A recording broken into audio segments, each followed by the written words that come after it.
Hey there guys, welcome in. Hey there, raising the beam. Took me a good while to get online tonight. I had to open my PC case yesterday and replace the graphics card in it, and that of course meant that I had to disconnect all the USB from the computer, and OBS is very finicky about cameras, even if they're not from the same manufacturer or the same model or device, not being on the same hub sometimes, and it took me ages to get it to agree that I could have both the system and the face camera active at the same time. I had to juggle them around the various USB ports until they were probably in exactly the same ones as they were before. There's just no getting around this stuff. I even tried deleting the scenes and re-adding them and so on, and nothing worked until I managed to plug them into basically the same ports as they were in before. I would probably have to have deleted the entire configuration to get them working again, and this is one of the reasons streaming from a laptop is a huge pain in the ass, because if you have the cameras connected externally, they need to be basically exactly the same every time you connect them, or you will have random issues with random things not appearing the way they should. So it's really rather annoying. But, I did eventually get it working. It took me like an hour plus. I've spent like an hour and almost an hour and a half on it. It's done, up and running. So the only thing that is a little bit off is the color on the system cam. It's way off for some reason. I have no idea why. Let me see if I can toggle it a little bit its screen.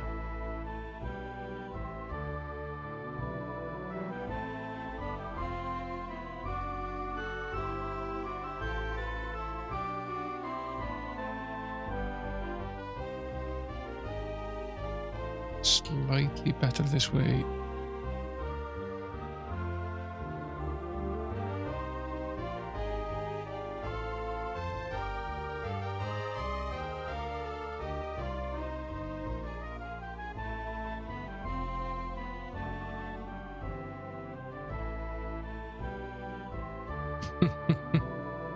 I don't think we are, and I don't think that's the way it works either, but welcome in, watching something online. I think the, like with many other things, the only real way to get in here is to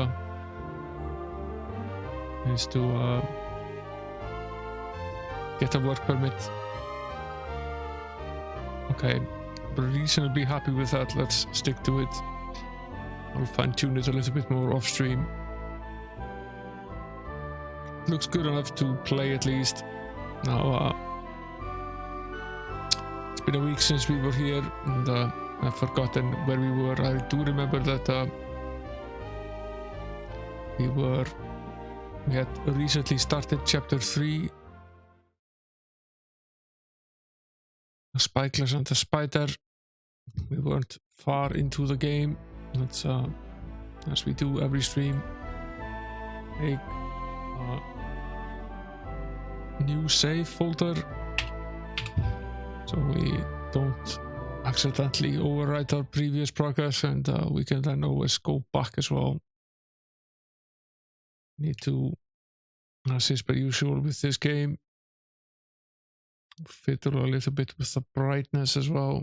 It's always a little bit darker than the usual stuff. It looks a little bit darker on stream.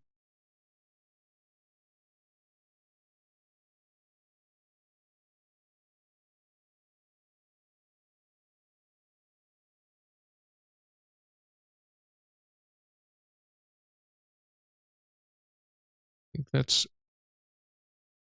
roughly it.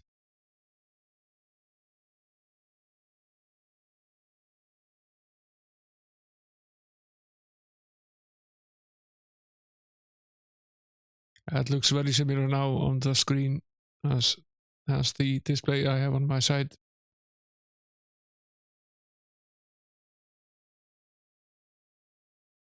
I should probably fire up some background music as well.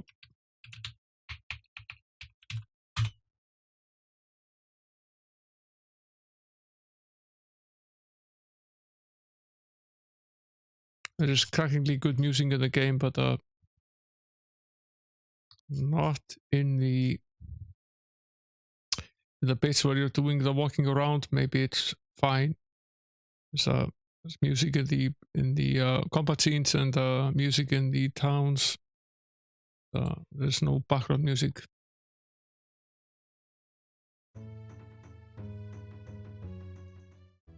We save here after visiting the inn. That seems likely. Where were we and what were we going to do?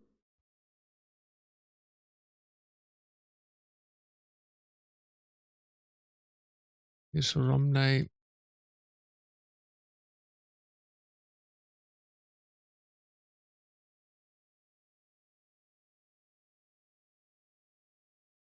That's where we were. That's where we were headed for last time.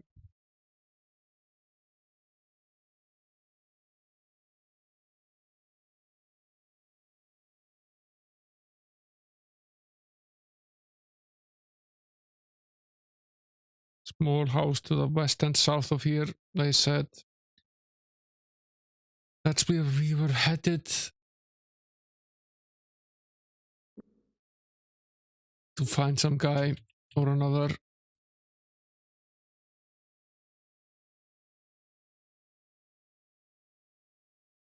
So west and south it is. Fairly certain we had already found that house. I think it's actually here.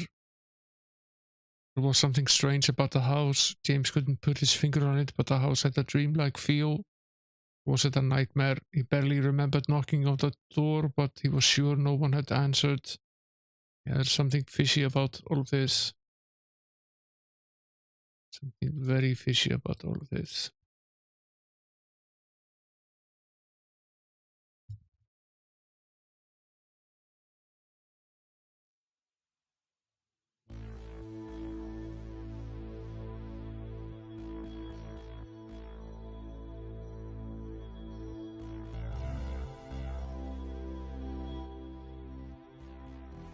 Put some quiet background music on. It doesn't sound quite so quiet. Okay, so what is going on with this house?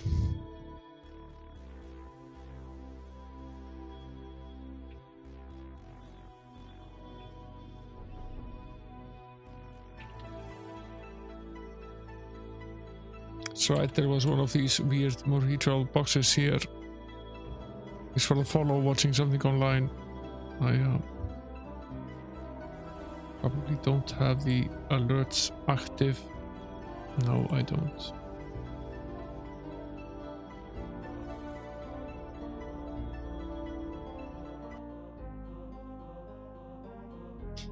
I had to turn them off during one of the follower bot phases. That's mostly over now. Now, roughing its construction and bandwidth, the eye on the Morito box would be impossible to open without solving its word lock, and judging by the mask on the face of the chest, others had learned that lesson after much difficulty.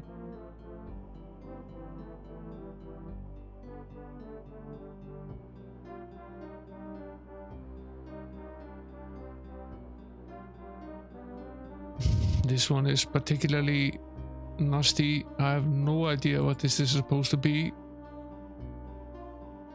If you have some ideas, please feel free to shoot them out in the chat. These boxes are relatively annoying. And they're not easy to solve without some sort of hint, at least not for me. Maybe they are for others, who knows.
I set the microphone on mute when I went upstairs.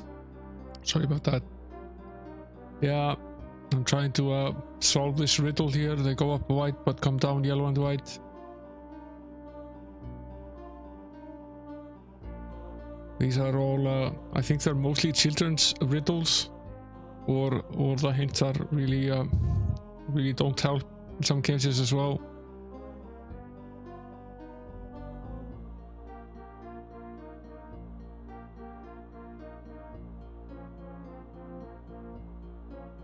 It's 4 letters as well.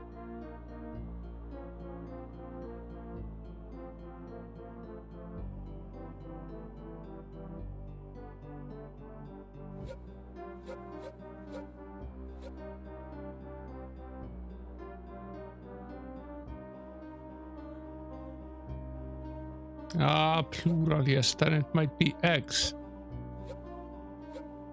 That is a good point. It's eggs. Okay. It's plural, yes. That's a good point, thanks. Hey there, Lisa, welcome in.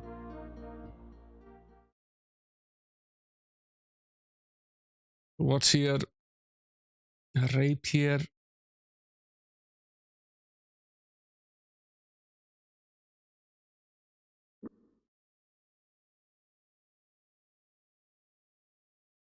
So this is a weapon that is excellent in thrust but very poor in swing. But it does have 25 plus strength in thrust and an accuracy of 20 plus skill.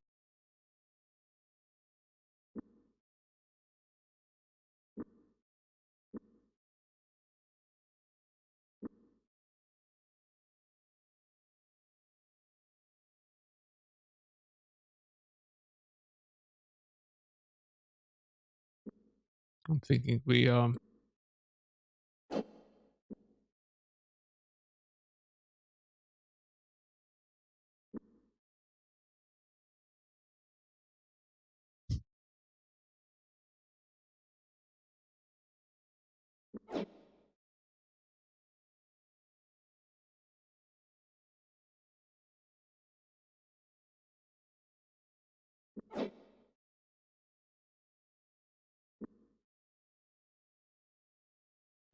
please let me put the sword in the backpack.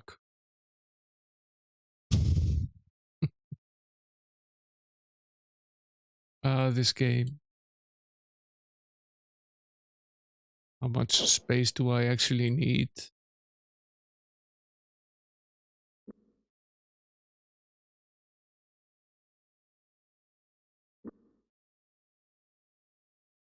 Maybe I give this sword. Maybe I let him have the Griefmaker instead.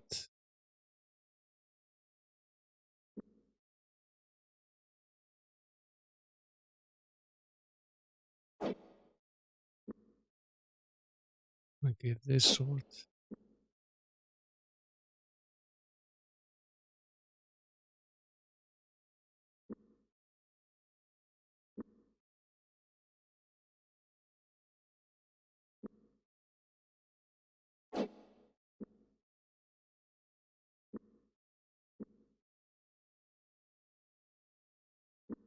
Is this the only way to configure this? No, it's not.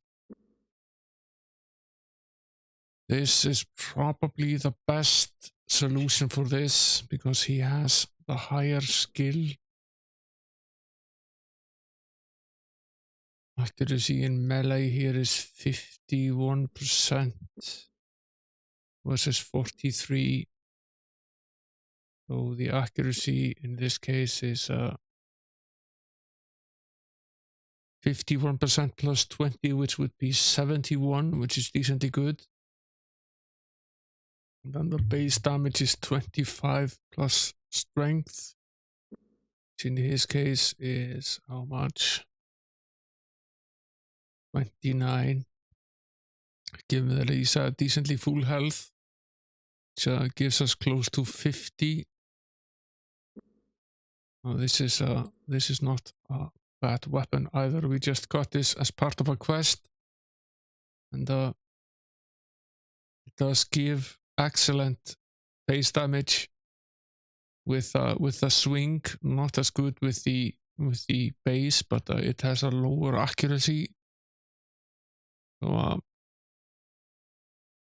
this is a near guaranteed hit with the standard swing, whereas the standard thrust, whereas we would probably either go for the slightly safer thrust with the with this weapon, or if we're feeling cocky, we might go for the swing or less accuracy but a much more damaging hit. It's a compromise. We could go either way. Hey there, Eva, welcome. So I'll probably have to hit start. I have to hit start again. Thanks for shouting out 48k RAM. You should go throw him a follow if you like the 8-bits, especially the Atari 8-bit. The stream ran extremely late. I had to open my PC case to install some hardware, and I had to unplug the USB. And as you have found out, 48k RAM, OPS and USB are not friends. Took me forever to plug the webcams in to the same order that OBS wanted them to be plugged into to get all of them recognized. And took me like an hour and a half to get it to accept all 3 cameras back. So that was quite a struggle. Yeah, it was one big no. Took a fair amount of time.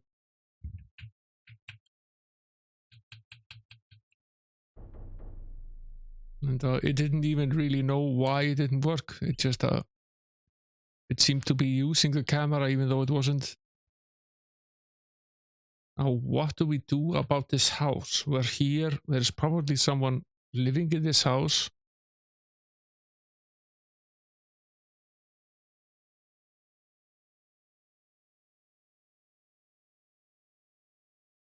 Let me be right back again. Hold on.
Sorry, my wife got home.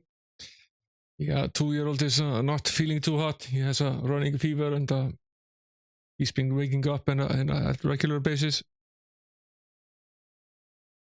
So, that delayed the stream as well.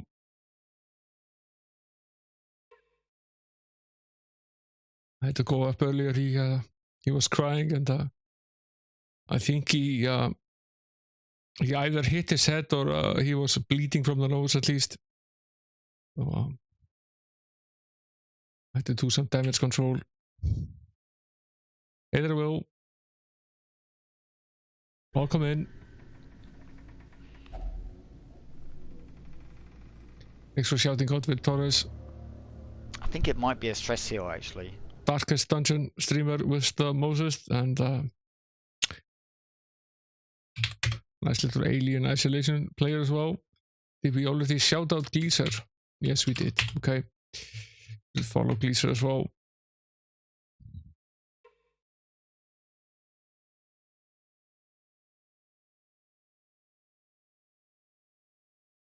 Back to this puzzle with the house.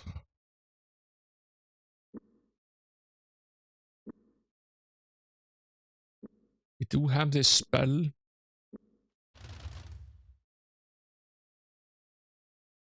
The Eyes of Ishab.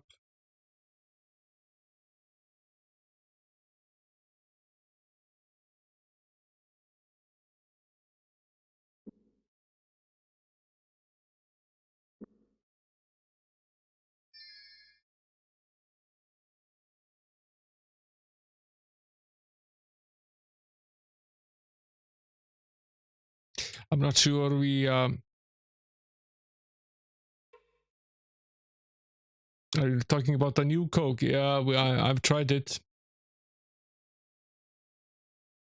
It's not bad, but it's not that great either.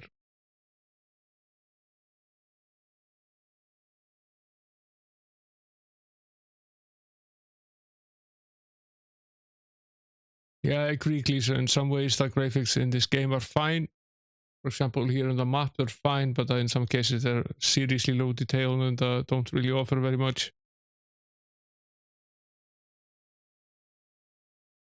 Yeah, it's okay if it's really cold, then it's decently good, but I still like the sugary version better. What does this actually tell us?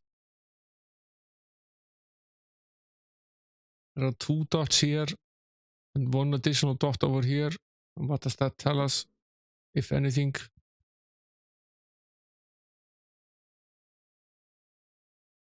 At least we can't do very much at this place right now.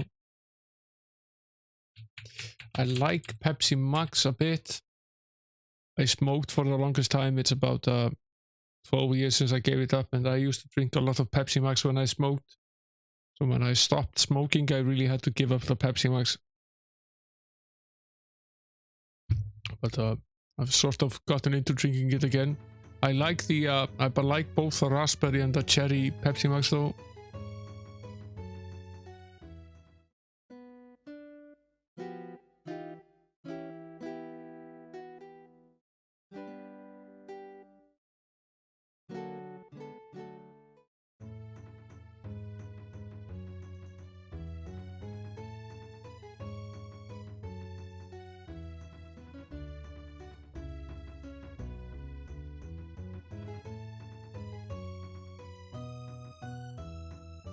Is it now? Let me fix that.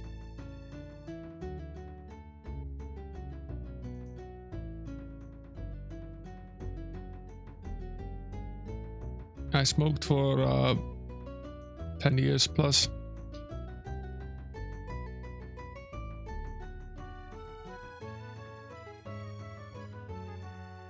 It was a bit of a stress smoker, and I was in a very stressful job. It took a bit for me to give it up. Certainly worth it. I think I fixed the chat, Gleeser.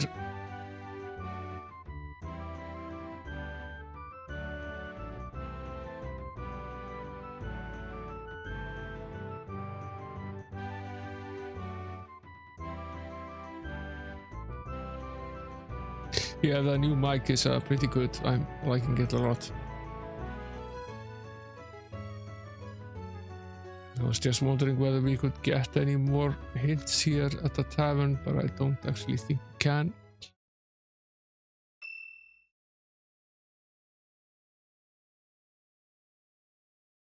I don't think we can, so that's not really an option. So I guess we travel onwards south. Hope we run into this guy.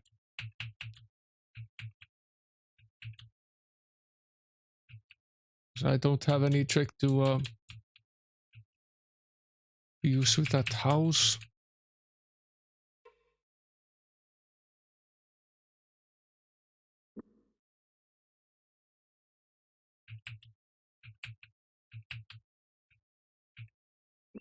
Did run into a lot of trouble when we were here before. Owen was not doing too hot. He was recovering from the near death. And then I think he got poisoned and he basically went back to 0. Then we ran into a fight and we died. That's how last stream ended.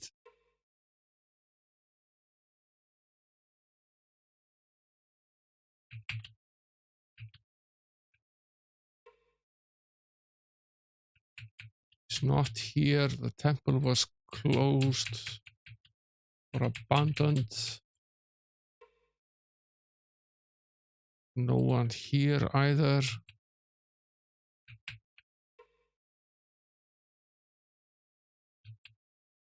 That was a friendly little guy. That was the jewelers. I don't think he bought much of anything except the jewels.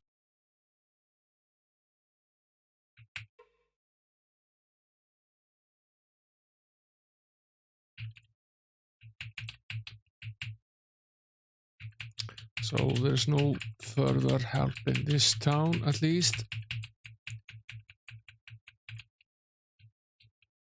The only thing we can do is continue traveling south. Southwesternly, in fact.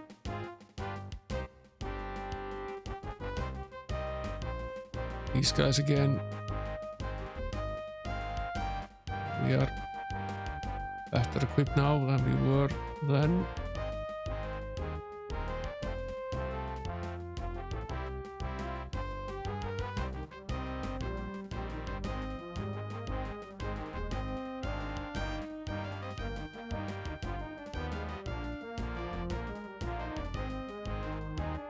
These guys dole out some pretty nasty damage.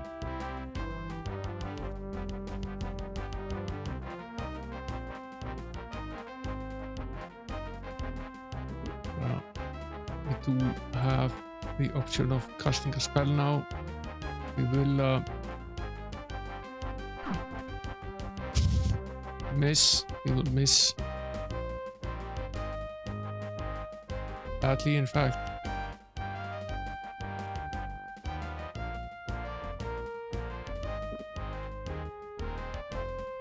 Owen is doing very poorly.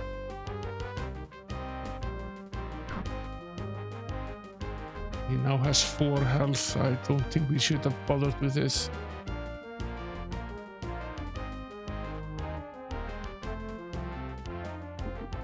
Okay, just try to have him recover rather instead. Might end up dead after this fight though.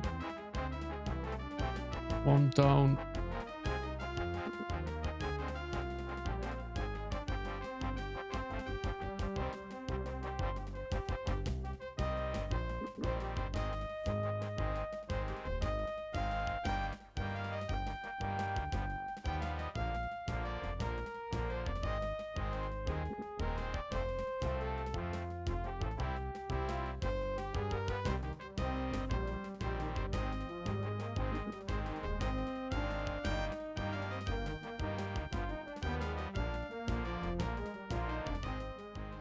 Highly added accuracy does help quite a bit when you're dealing with a battle like this. So the way things were, if we were low on health, our chances of hitting the enemy were something like 20%, which is of course pretty much impossible. We're in pretty dire shape here though, and we're running low on rations.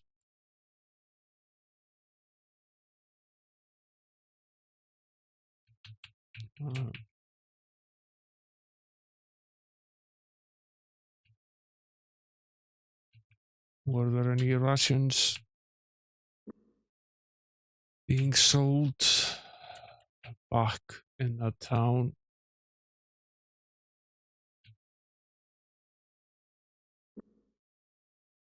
We buy some rations here. I doubt it. No. Have to go back to that silly expensive little inn. Where the rations cost something like 8 gold for 7.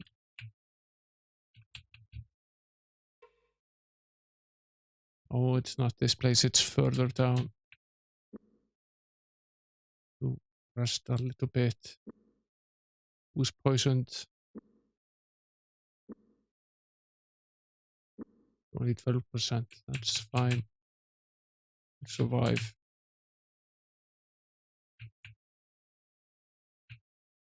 It seems that if you're very low on rations or on your last rations pack, there's a high degree of chance that you get poisoned.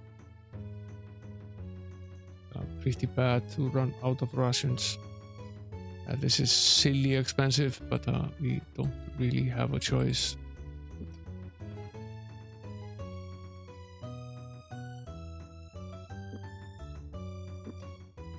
Make some room in his backpack.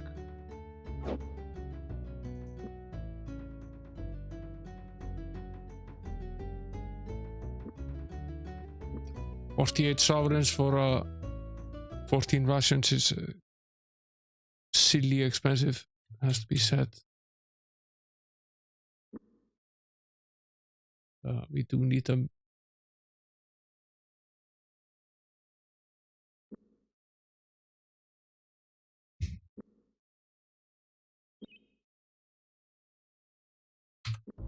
Let's load up again.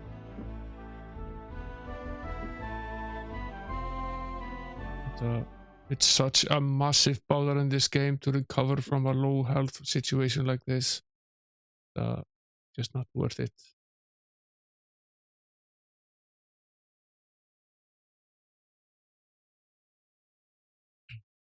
So head back to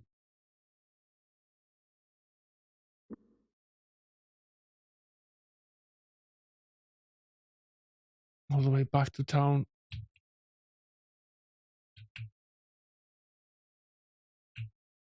See if we can oh, he's poisoned, but not doing too badly.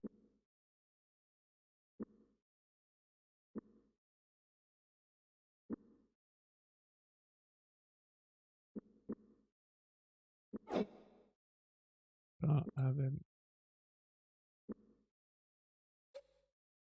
eat this healing pouch.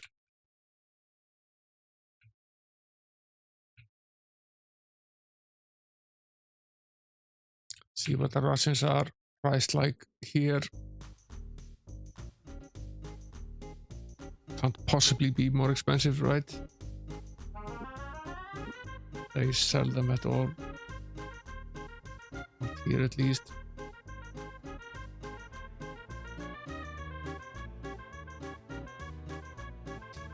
Very similar super prices.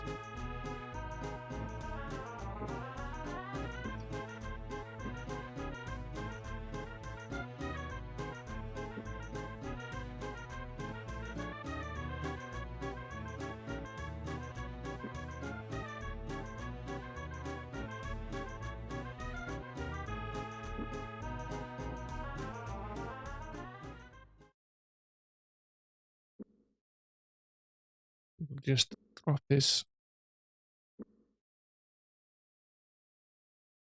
Not sure they're healthy rations.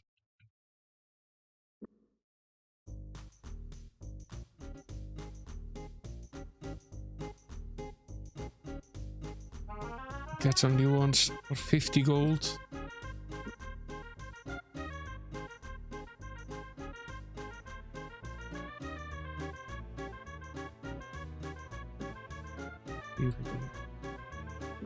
Get rid of the sword at least. Our backpacks aren't completely cluttered.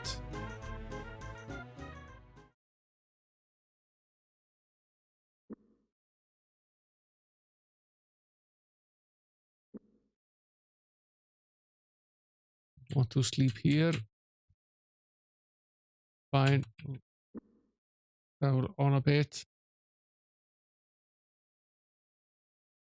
I need to sleep for at least a day more. Is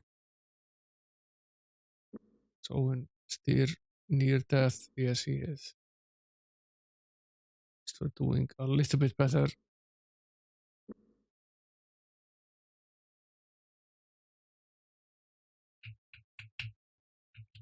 He will eventually recover, but it's running into the enemy is not a good idea at this stage.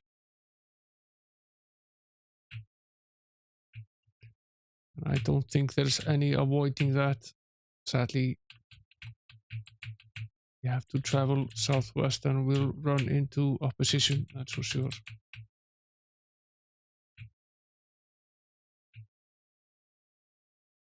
We've already visited all of these places.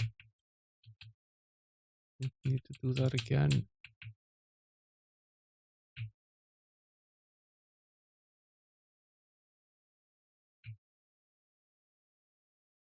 There's the town again. Here's the encounter. No escaping this. Owen already got 24 worth of damage, which is pretty much the entire health he had. It's great.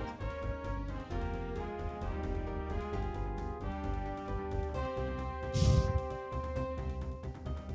game can be so annoying sometimes. Now he's basically dead. And, there is really very little we can do about that.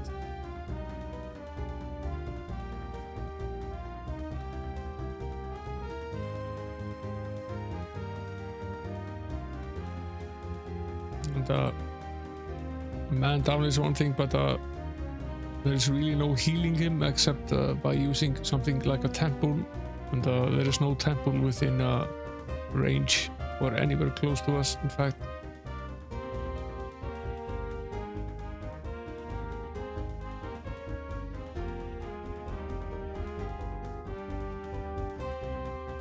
This battle would be tough enough if we were at full health. We're definitely nowhere close to being there. Let's try another tactic here. We're pretty much dead anyway. Let's Crystal Pepsi, welcome in, Amiga Toronto Gamer. That's a blast from the past. It hasn't been possible to get Crystal Pepsi here forever. It wasn't any good when it was available.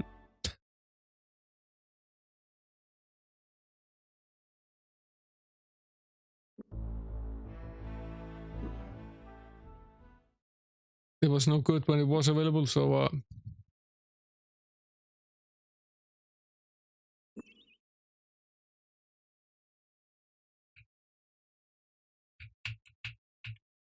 okay. It was clear. It was also clear that it wasn't any good.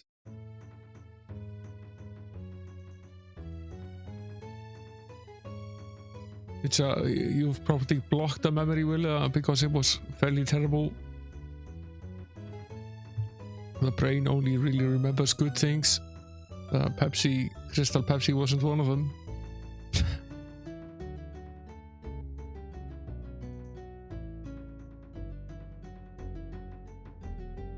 Now this is funny because the beds at the inn only cost 3 sovereigns, which is not expensive at all. Actually pretty good.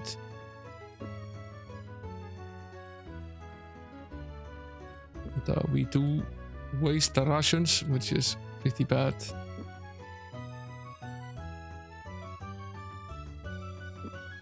One more night.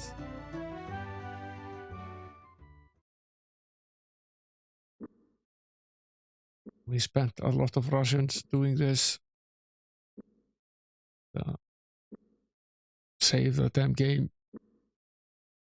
These are at full health. I don't think we stand a chance against these guys if we aren't at full health.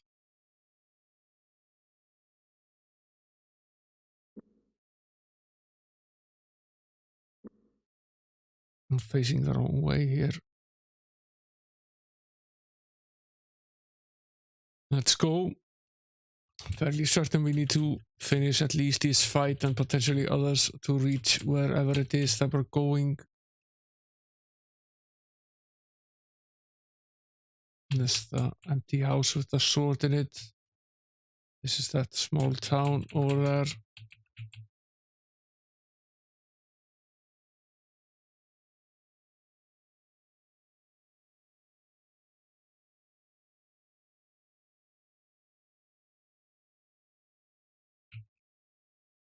This is roughly where we head into this encounter. Leave Owen alone.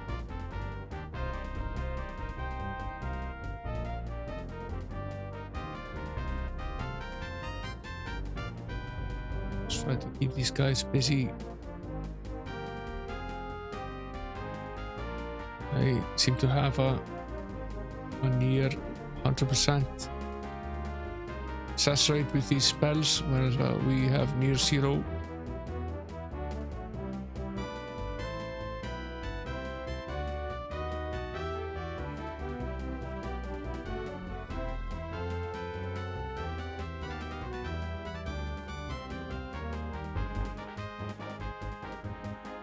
Oh, he's dead.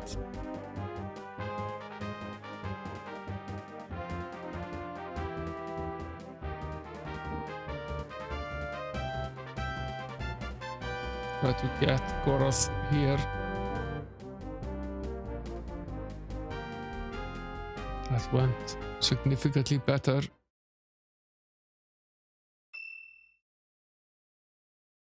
We gained some skill, obviously. Not doing too bad. A little kipper and we'll be near full health again. Recovering from 70% isn't all that difficult, but recovering from 0 is pretty much impossible. Basically what I found.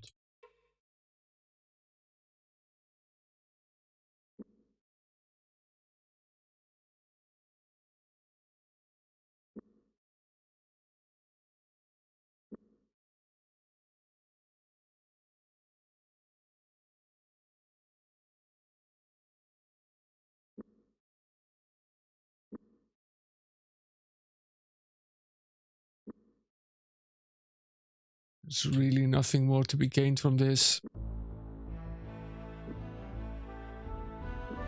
Just going to check if there was something that had been added to the fortune teller. That is not the case. Wow.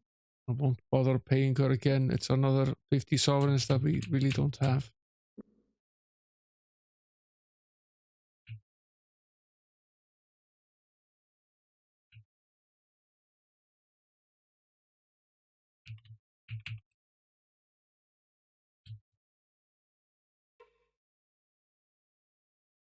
Is this the nice man's place? A decent chance it is.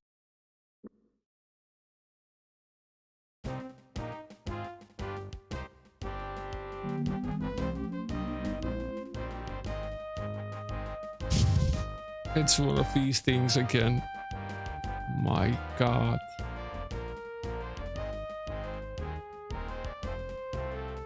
Oh, the game really likes this. It's a sort of trap.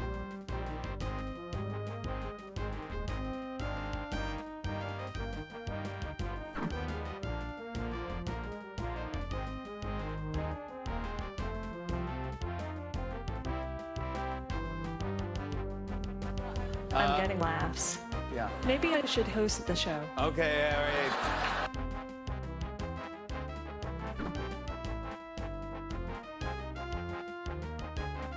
He took 60 damage by doing this.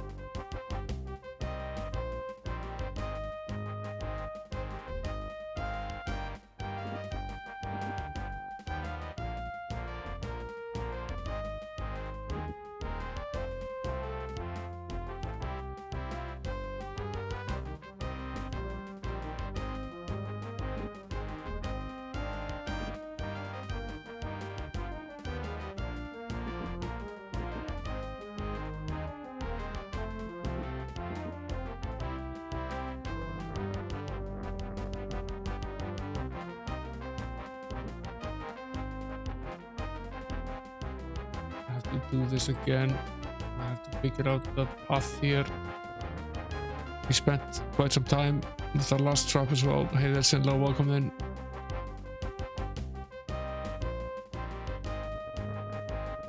Just slowly fry all of them.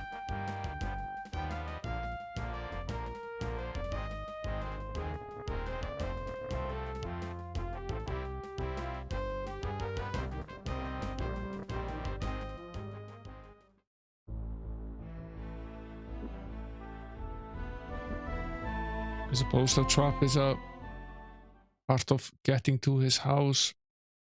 I think it's safe to say that the keep out sign is definitely meant for us. Move a little bit closer to this place. Yeah, save here. We can't get to the farm without going through this trap, I believe. Yes, we can actually. A man shouted to him, "Have you brought the chief Reeves dinner?" He asked, evidently viewing their arrival as part of a regular schedule. James wasn't quick to respond. The man seemed to get a bit irritated. "Are you or aren't you the delivery man from the goods store?" "Yes," James quickly lied, seeing it as an obvious way to get past the guard. "We'll just go on in and deliver his dinner to him." The man frowned. "Obviously they didn't explain to you the way things work around here. No one comes past Potteries," he said, thumping his chest. "You go over to the field and put the goods in the box, then go about your way. Now do you or don't you have his food?" "We'll have to check," James said, shouting back. "Sometimes my friend here forgets his orders. If we have any, we'll drop them off."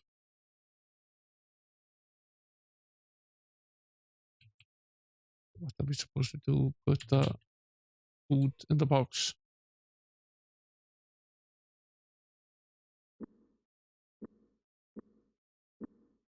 How much food?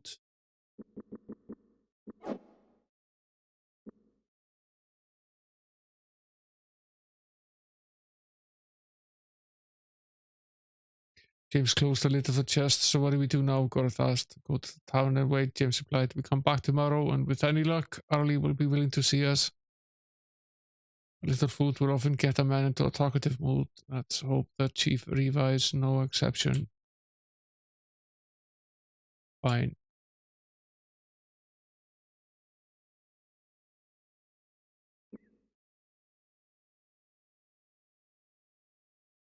I'm glad we don't actually have to complete that little trap. It was pretty involved.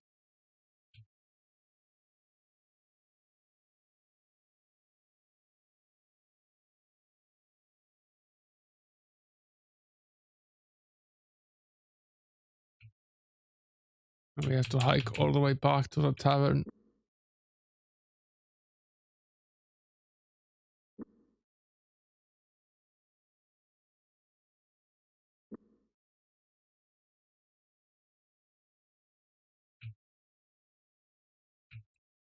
Wasting precious food in the process, really, but never mind.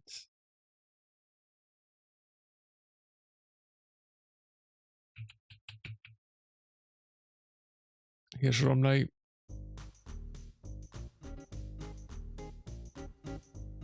The Duke was surprised to see them. "Have you spoken with Arlie?" he asked. "Will you be coming back to negotiate?"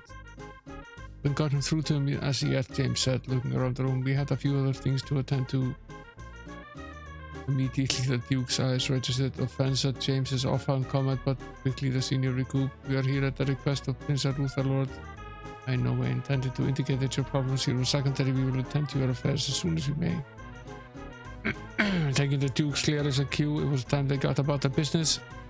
James quickly led them back into the streets of Romney.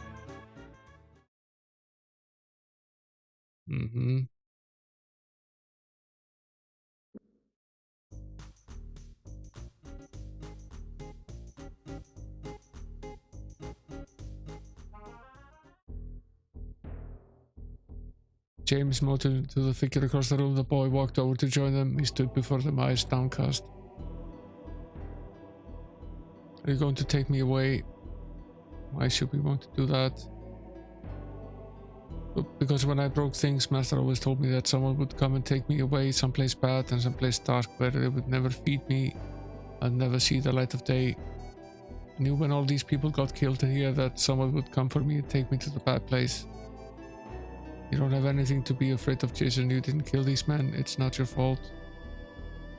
Master says that anybody that stays under our roof is our responsibility, and I was here when they were killed. That means it was my fault. And you saw the murders? No, but they come in and told me to leave, or they'd hurt me real bad. They didn't tell me what they were going to do. What did the men who told you to leave look like? They were big, and they had birds on their chests like eagles, and they smelled funny. Like sometimes the sailors from Kes smell like flowers. Hawks on their chest, that at least confirms the Nighthawks' involvement. Do you know anything about a spider made of silver? Or a brass spyglass that one of the men that were killed might have carried? It's very important, think hard. I don't know anything about the spider, but I remember that one of the king's men had a brass tube with little pieces of glass in the ends of it.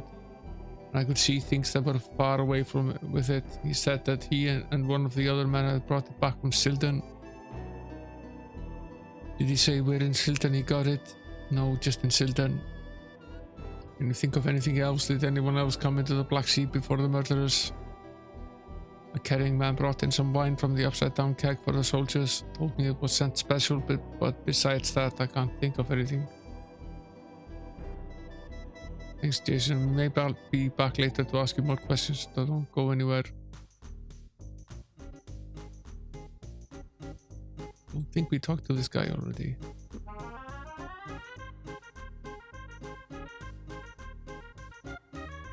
Usual chatterboxes. Usual expensive rations.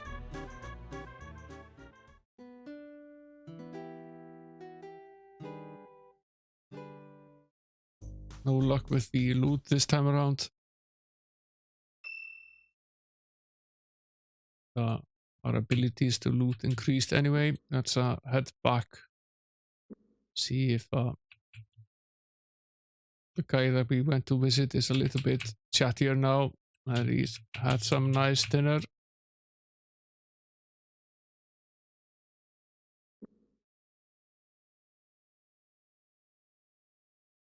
Also we're running out of rations again.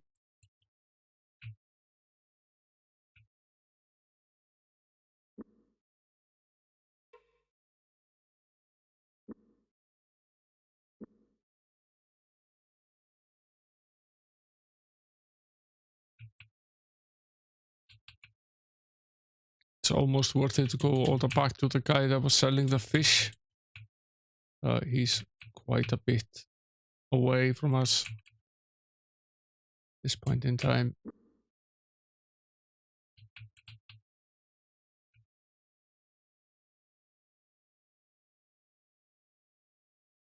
There really is a lot of traveling in this game.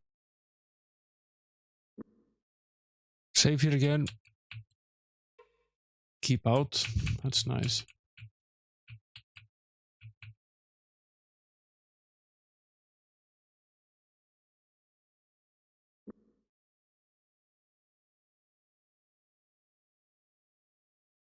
I guess the only way to approach this is to approach the back of the house. Which I suppose means going through this elaborate little trap scene. Now, so okay, we need to push this, obviously. I will disable one of the traps.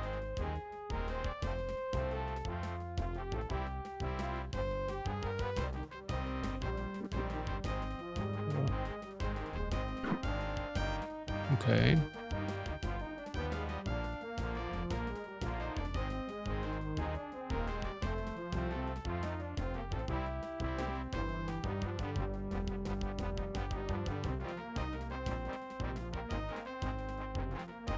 Now if I move forward, what happens? I can move forward, okay. Okay. It's not what we want.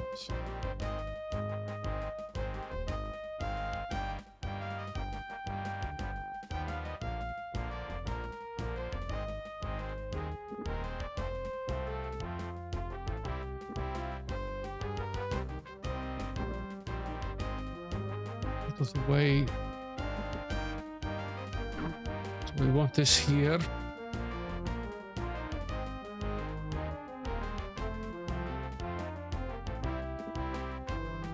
Now only one person needs to make it through. So this side is obviously not going to help.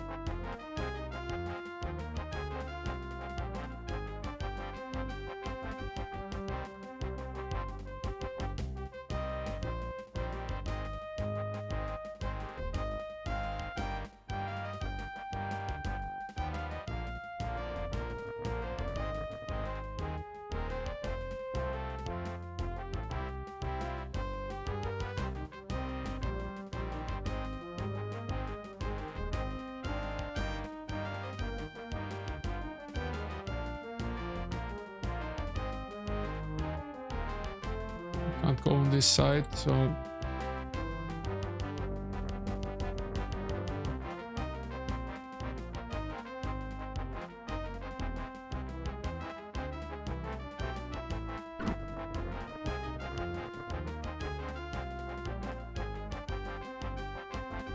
can't go there either.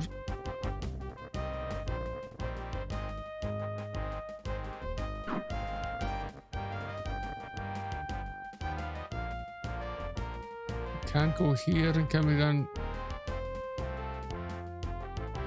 still can't escape though. Can't go here. So getting here doesn't actually help us. It's this trap that we need to. Okay.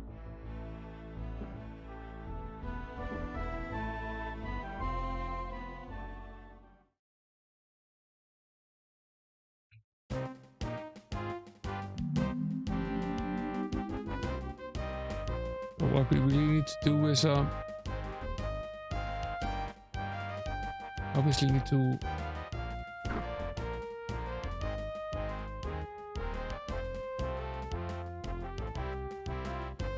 it's not necessarily what we want.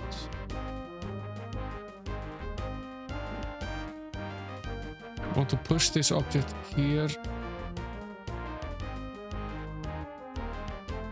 And then we probably want to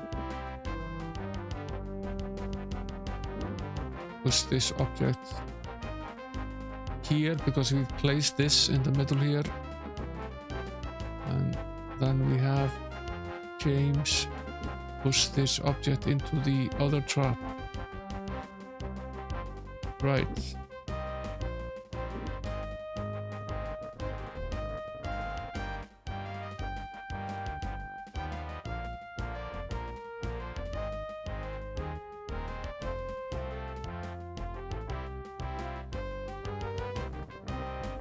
Trap still gets us.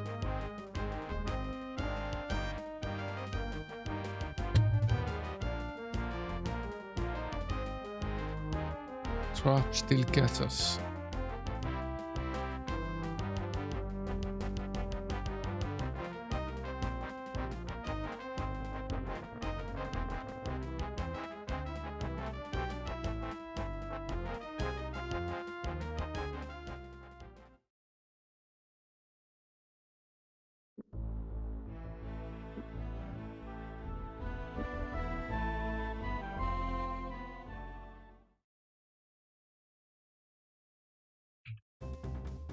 Doesn't matter which one we push in which direction here. We go here. We go here. You stay put. We push this forward. And this one has become disabled, right?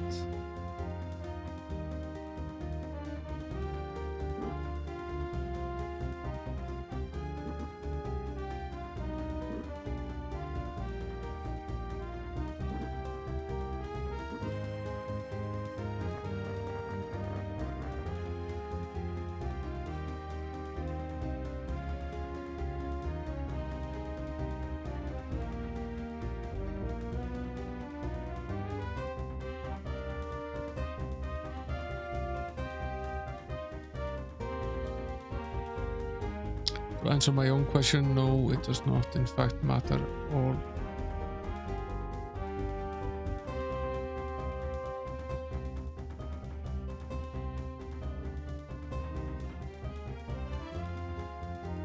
Okay.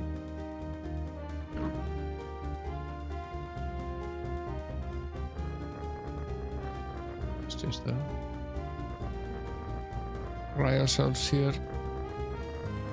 Or a toasty little fire. One way of escaping this is to just take all of this damage, but that means a lot of health and recovery again, which I really don't feel like doing right now. Taking 100 hit points is quite a blow.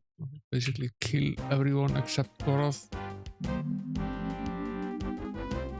Okay, so there are 2 of these traps.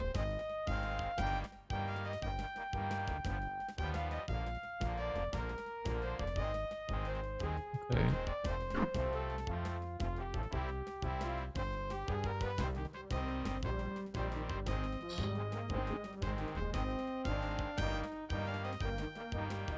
It's not what I intended to do at all. Okay. Let's disable this one. Then I suppose we can walk through here.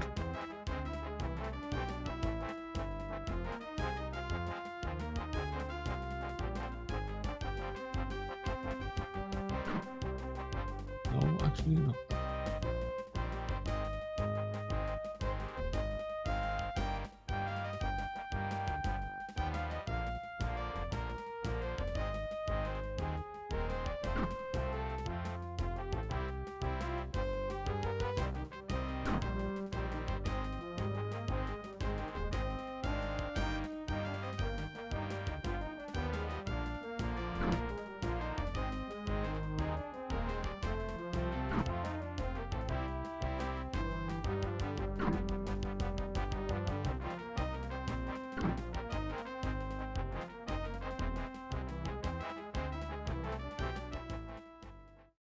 There's no way of getting out of the screen to load. You either have to push through or die.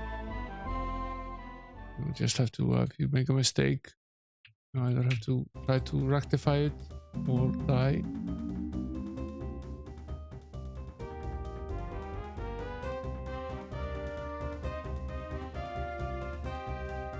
Let's not do anything here right now. Have him wait.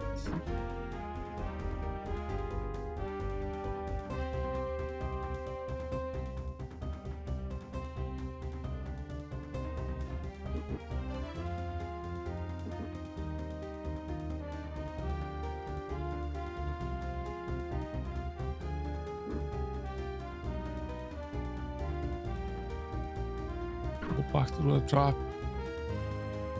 Go to your side. Or die.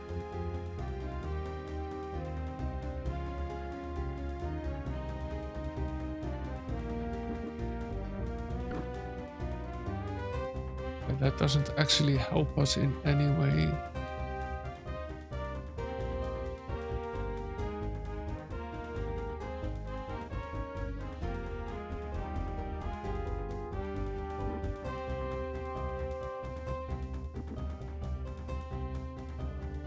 Can't push it now because the other one is in the way.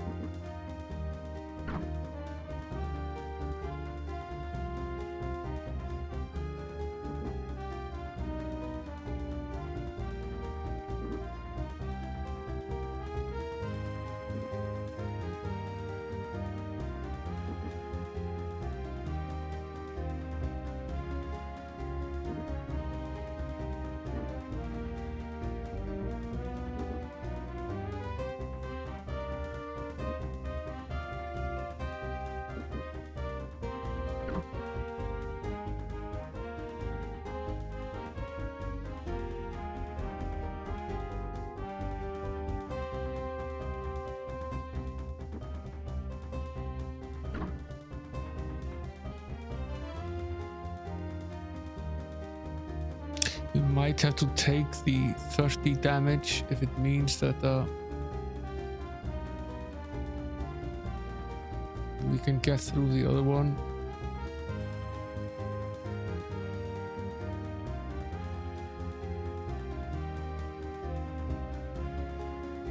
That might be the only way to approach this.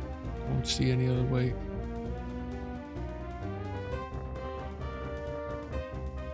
Try ourselves.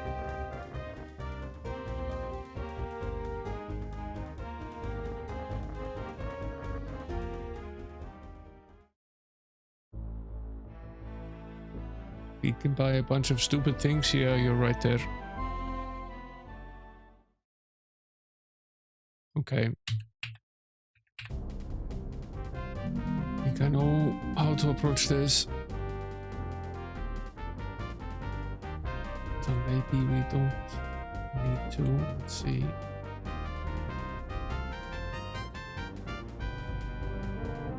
Just push both of these.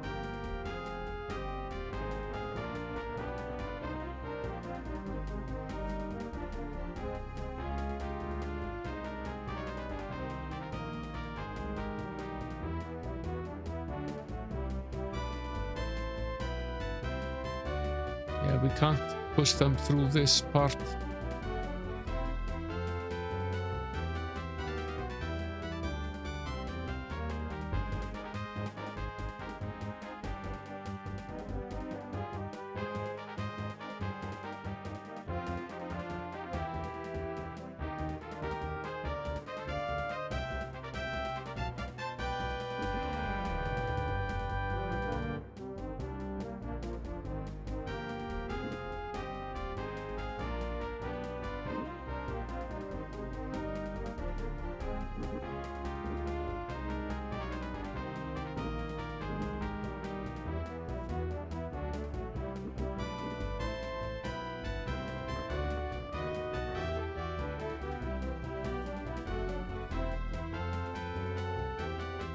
I think we need 2 shots to disable the trap.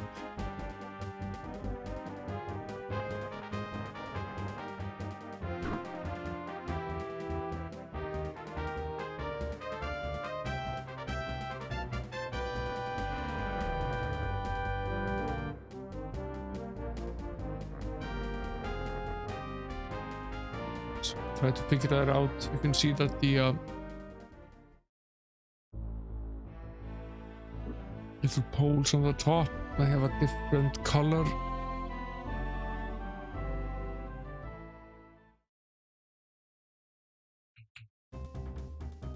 When we go in originally, these are both colored red and these are colored green. So if I let's just push this one to start with.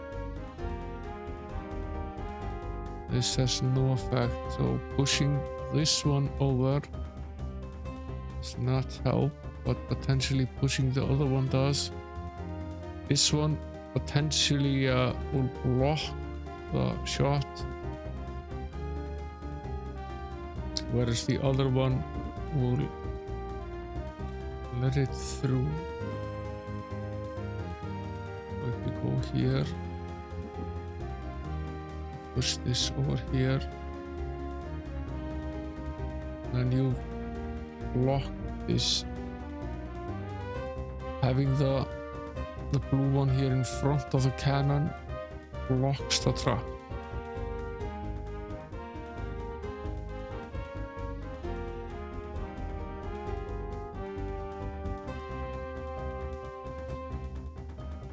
Move.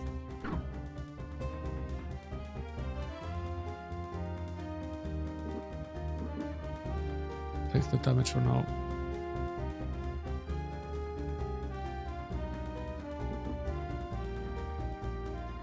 Moved out of the way.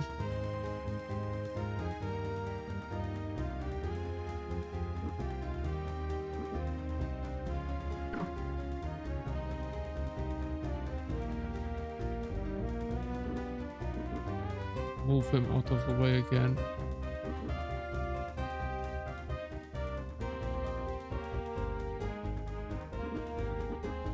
Okay, if we push this, it fires, but it, yeah, okay. So it fires and it disables this trap. If the cannon fires through, it disables this trap. So now we can basically just walk through here.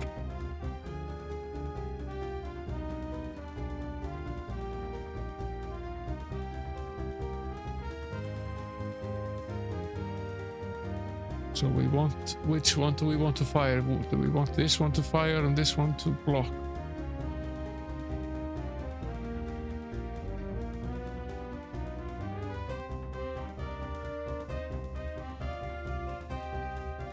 Yeah, probably.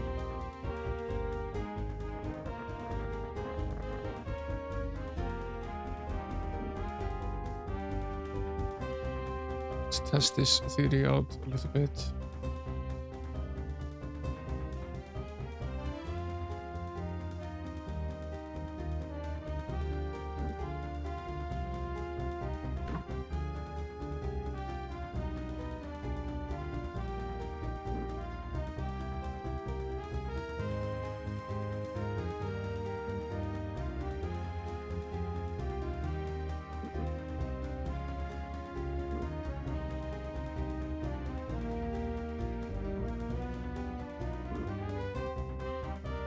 We're not doing too great health-wise, but never mind. I think we've actually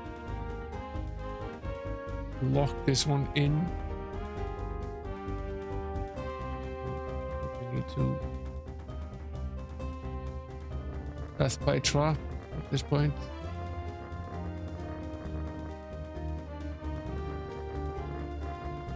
You notice that the Owen takes only half damage in that little thing.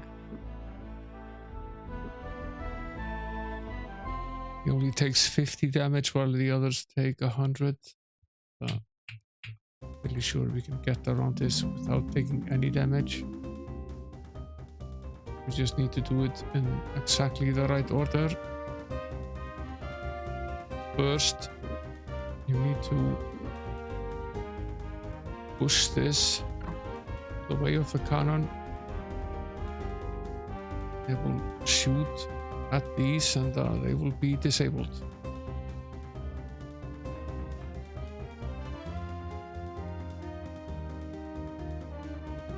And then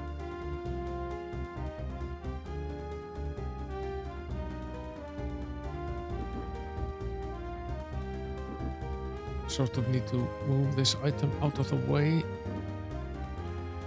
Should have pushed this one slightly further. Yeah. Yeah. That's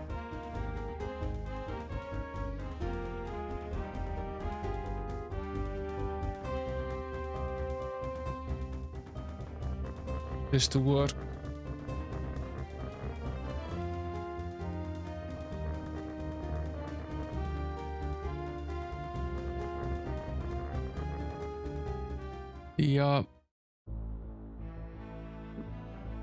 The hollow one needs to be one step further up,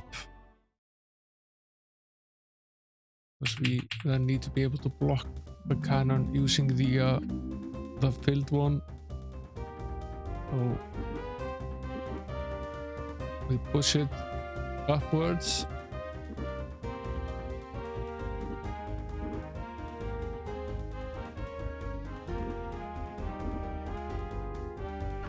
Then we push it here. Has the same effect, but difference being that we can now go here, push this one in the path of the cannon. So now when we push this one, it doesn't fire. So now we need to get this one.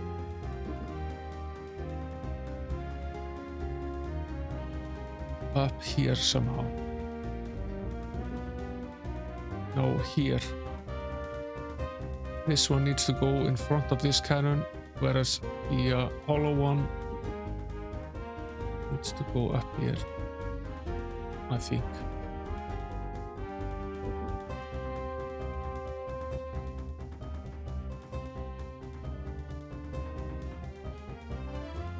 I think this is as far as we can push it.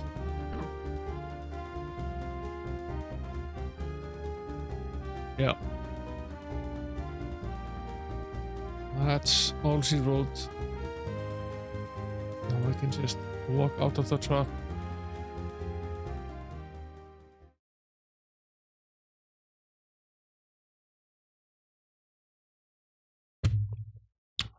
I'm going to get better at this, I swear.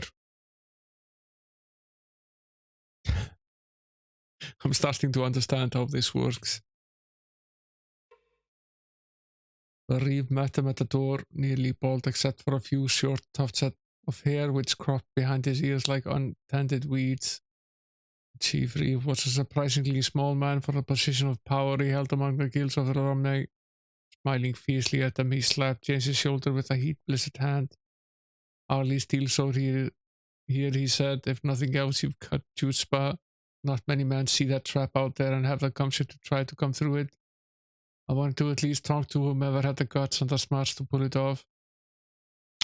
He invited them into his home, offered them some food and water, and spoke of the guild war near Romney. It started when the river pullers jacked their prices so high that no one could afford to ship things downriver, he explained. That forced Mitchell Waylander to turn to the guild of Romney. Well, let me tell you, Chief Reeve of the river pullers didn't like that at all. Felt a new guild was trying to undercut his business, but can you blame him? Mitchell, I mean. James shook his head.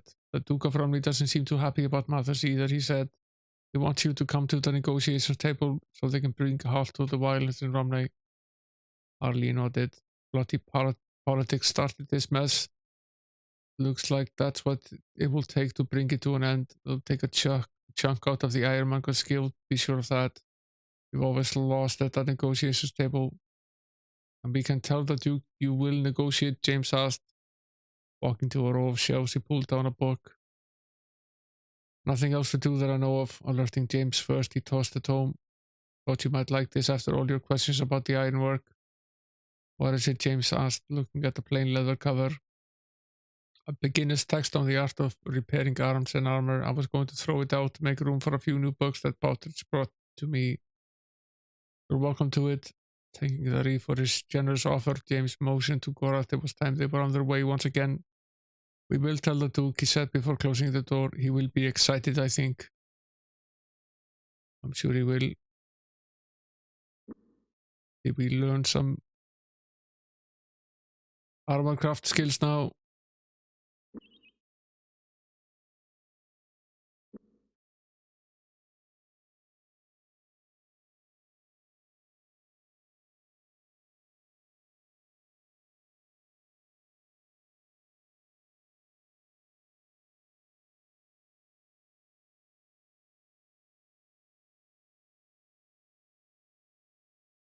I wonder what this does. This is not the book we found now.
I really don't know how this works. What I do know is that we're out of rations again.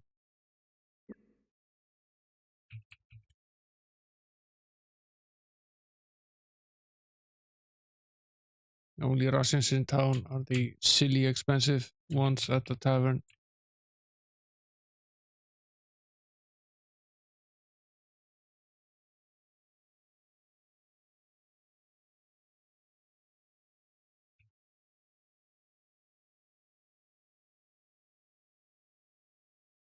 Might as well just go all the way to Romney. It really doesn't matter very much. Similarly priced. Equally expensive, depending on how you want to look at it.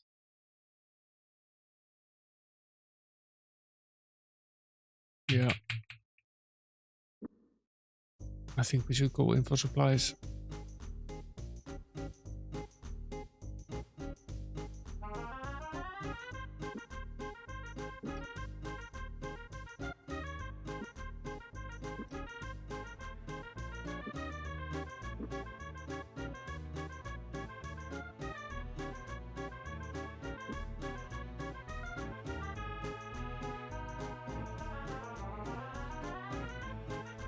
The sergeant at arms halted him, putting his hand against James's chest. He shook his head. "I'm sorry, but the Duke is..." Abruptly he halted as the Duke appeared behind him.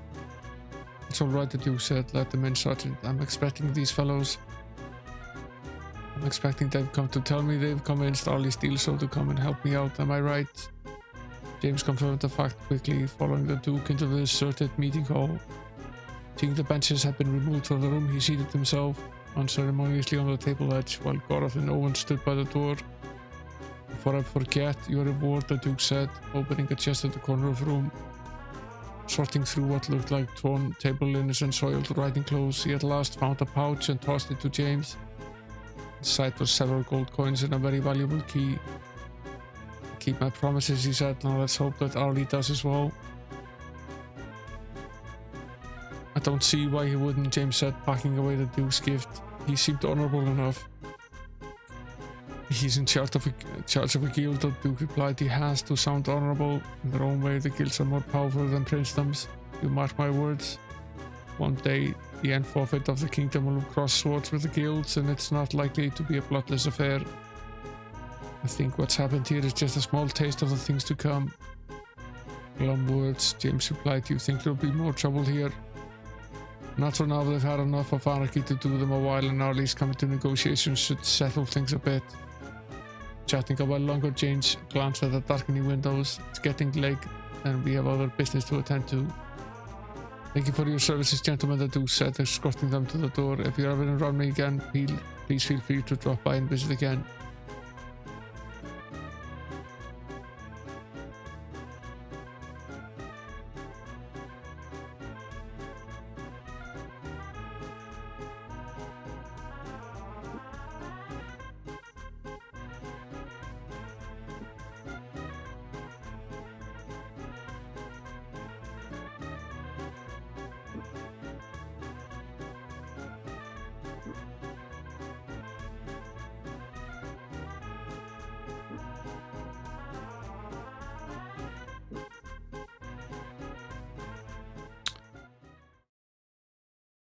Now, where do we go next is the question.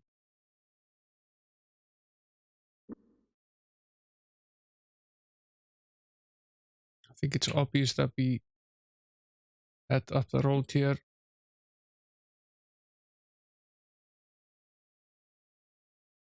Take advantage of the inn.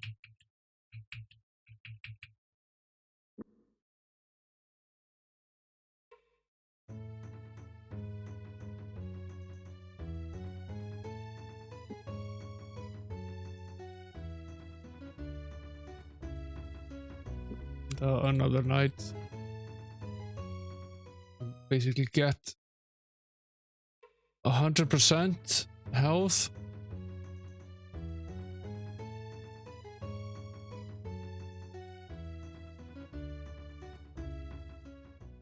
We've run out of our entertainment. funds, he said. Okay.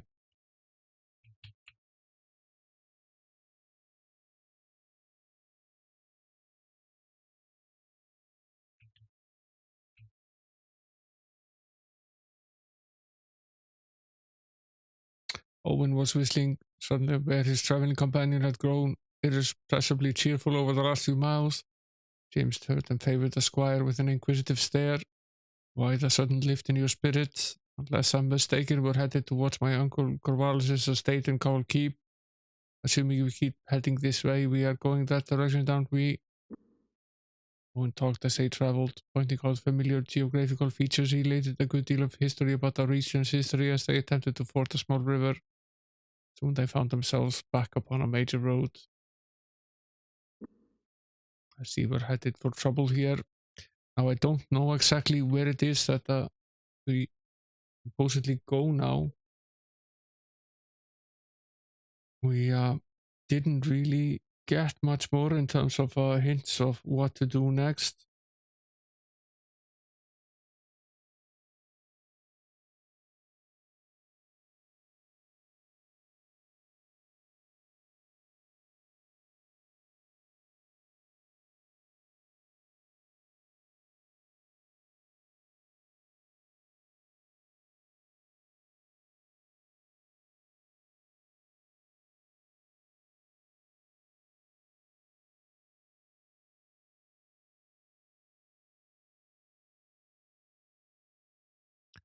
I suppose we obey the king's words and head up to North Warden. I suppose that's our next stop here, which means traveling upwards north, pretty much as far as we can go. We're definitely headed for trouble here.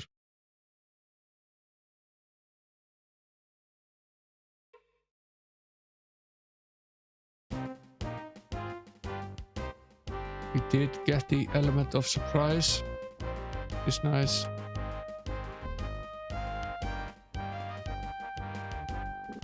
And, we do have a full complement of health. Well, that's also nice.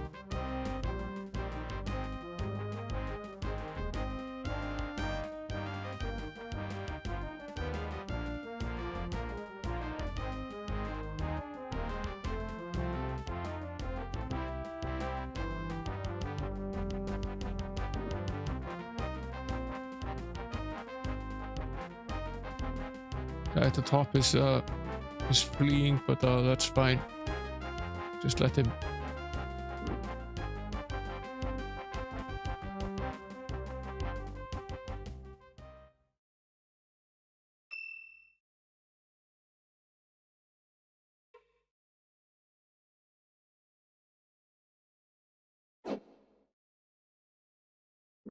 We'll steal the key. We're doing okay for the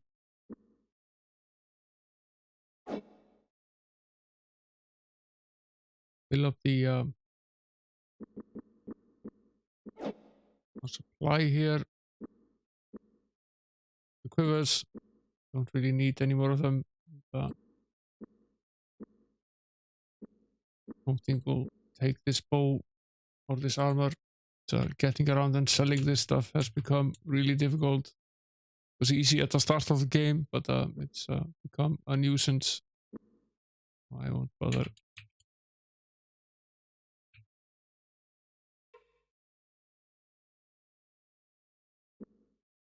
Single lockpick. Some more of this adventuring stuff. Let's see if it doesn't just add to the ones that we already have. Doesn't take up any more room in our backpacks, which are absolutely stuffed with all sorts of junk.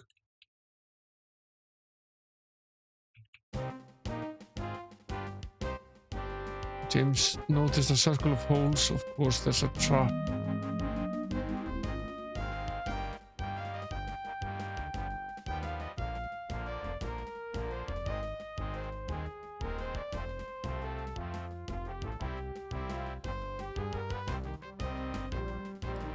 Oh, it's hard to spot.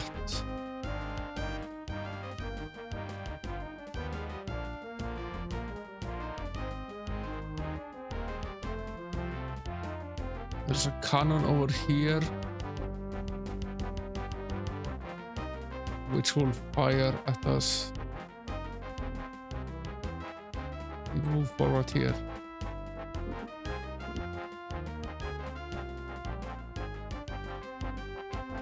No.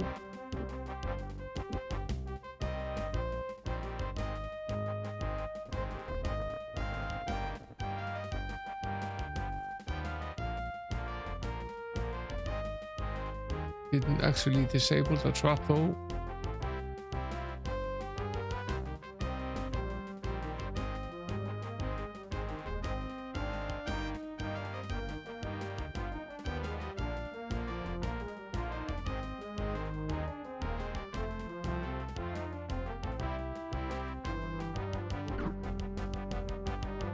Does it shoot in this direction or the other one?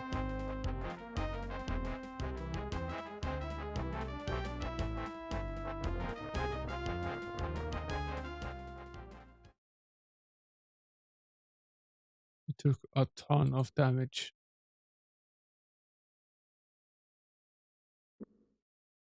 So this was right for not saving. I think at least we didn't, no one is near death. Just a matter of resting a bit.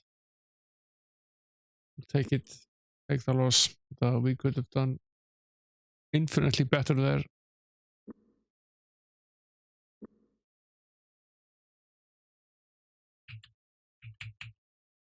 Need to save after every battle.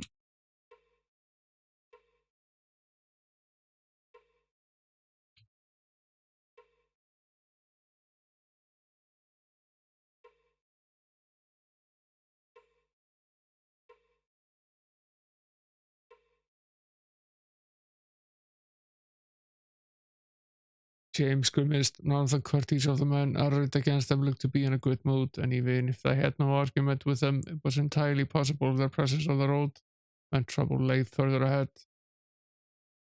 Not exactly wishing for an armed confrontation, James tried to make the best of the situation.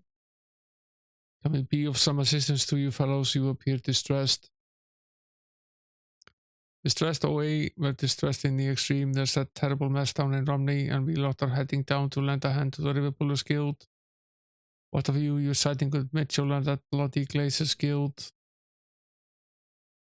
Mitchell Waylander is a snake, and Ian is just as unspeakable. The River Pullers were granted an exclusive trade agreement by the Crown itself, and the both of them have cowled in their own men. Now their fighting brings other guilds in, guilds that aren't a cut our business. How dare you side with them? Group shambled towards them. Worshippers of Gishwa, the red-shot hunter, the group moved in a disorderly clump. The hollows underneath their vacant eyes adorned with blood-colored balls of pigment, displaying a three-fingered hand, a ritual mutilation of the priestly caste. A large figure wrapped. Today, Gishwa ordains that you shall be his prey. Fantastic. Absolutely fantastic.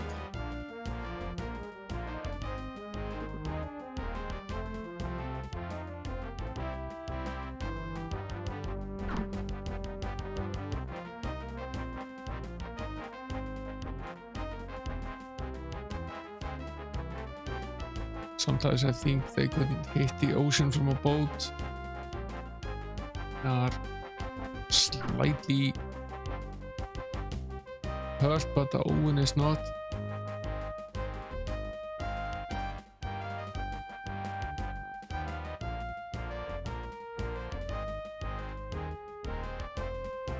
One of them is trying to run away. Might let him.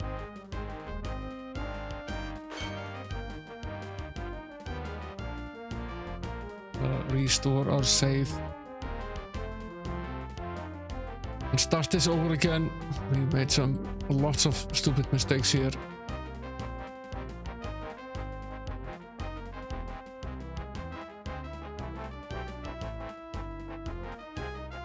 We don't need to be this low health when we're fighting this fight. at all.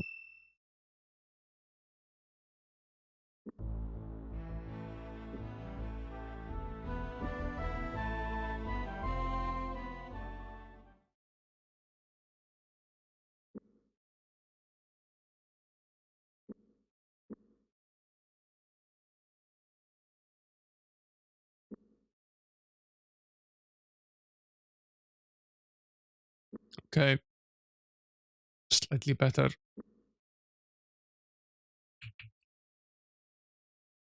We're still at a loss, but no near as badly off as we were.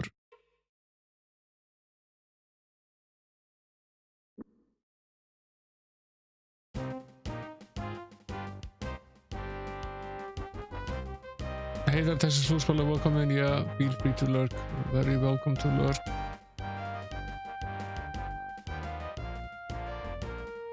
There are 4 of these guys.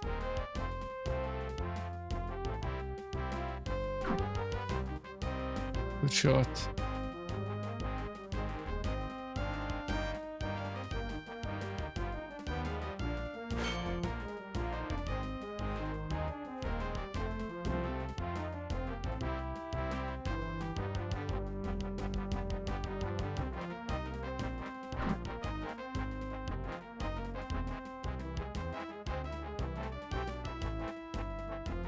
I have more than 45 hit points at least.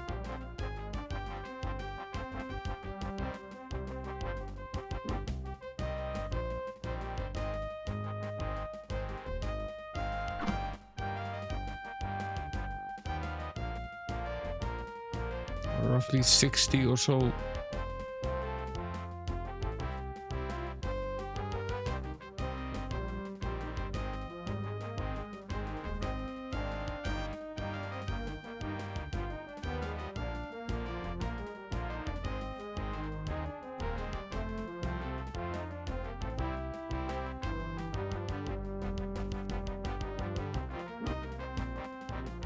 I think I might risk casting this spell pretty close to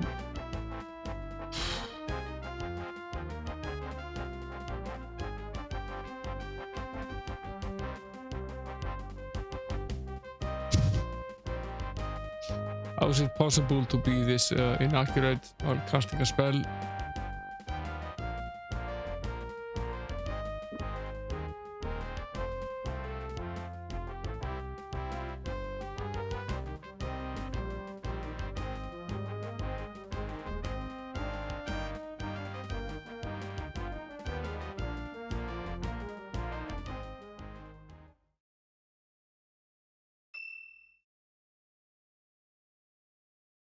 Question is, do we need to have this fight at all? How about if we just answer no?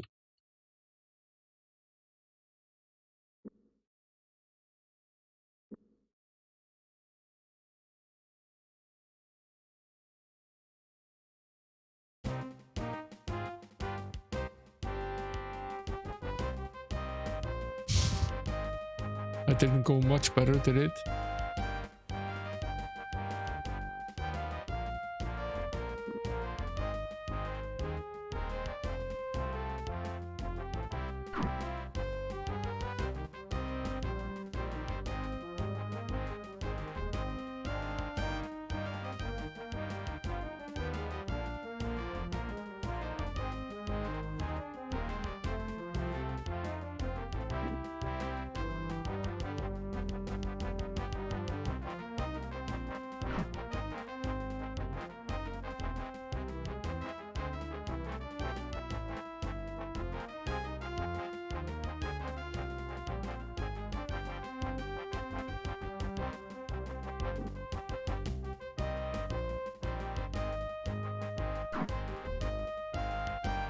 Better.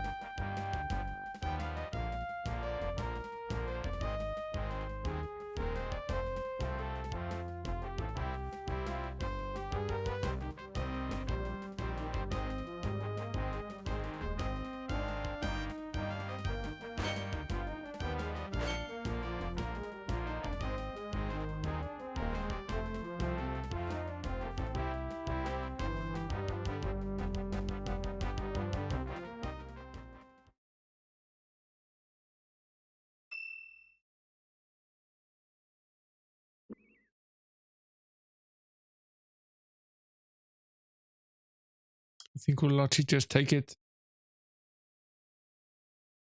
Is there anything worth taking here? What's this? A Surani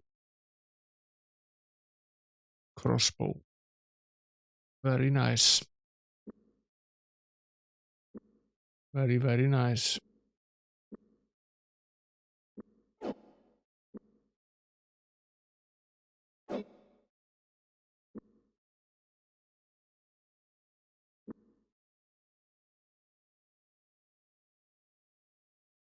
I think his quivers are actually full.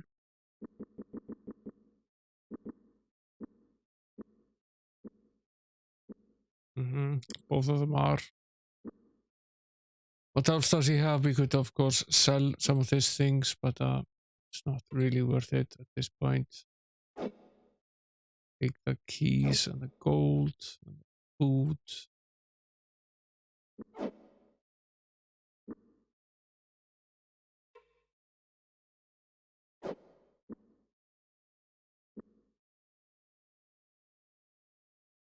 The food is most welcome. Since we found some additional food, let's rest for a further 24.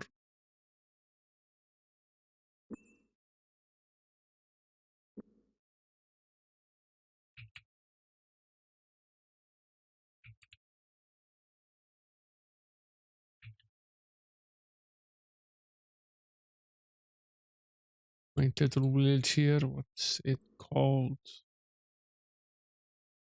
Frankstone. See what's here. No one has lived here in some time, he said, looking around the empty room.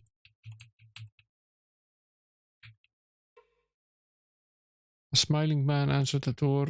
Come in, come in, he said with a large grin. Have I got something to show you?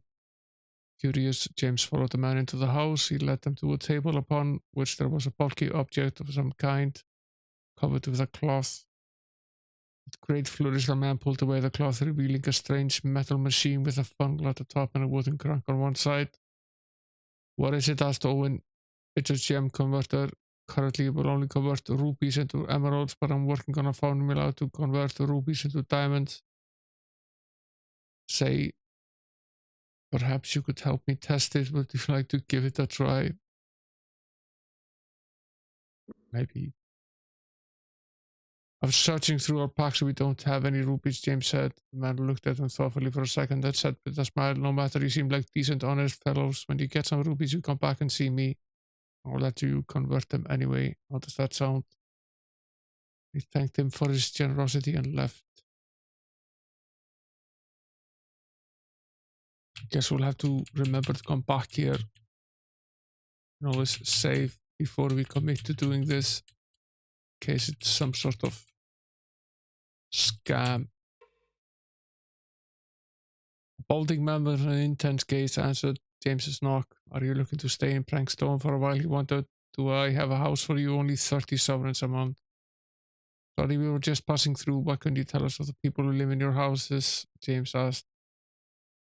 Got a guy who claims he's an actor living in one, and my other place is about to become unoccupied. But no good dragon lover has cheated me out of my money for the last time. Good day. The subject obviously angered him because he put an end to the conversation by slamming the door.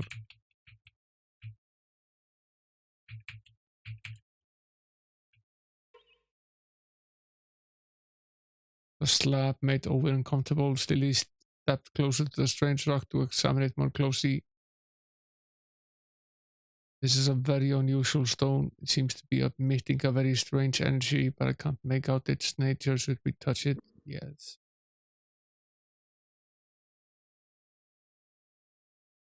Owen stepped forward and touched the strange stone. Though there was not an actual explosion, they all heard a loud bang as his fingers touched the rocky surface. The sound startled them all, but it had the greatest effect on Owen, who was momentarily convinced it was the sound of the death goddess knocking on his door. It took them several minutes to realize the humor of the situation, but soon all were laughing as they picked up their packs and prepared to leave. The stone had apparently been harmless. Still, it worried Goroth and made him wonder if they had lost anything else besides their wit.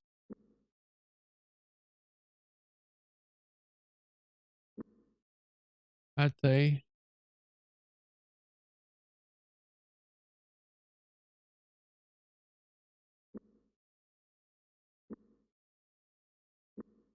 I'd say they had.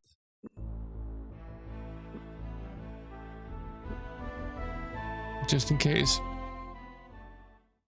Let's assume the worst.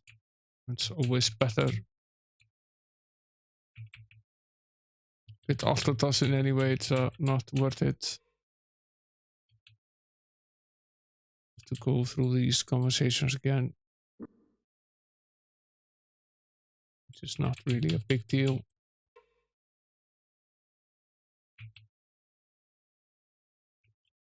Go to the stone and not touch it. Though I don't profess to have your magical insights, but I have a bad feeling about this place. We should leave while we're still able. Yeah.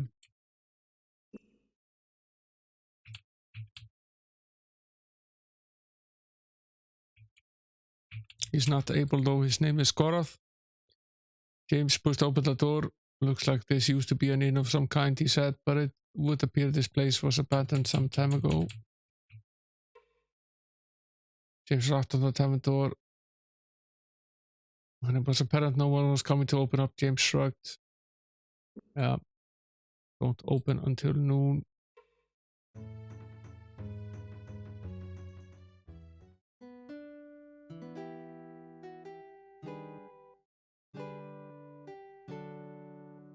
$51 sovereigns and 5 royals we gained by parting a little bit.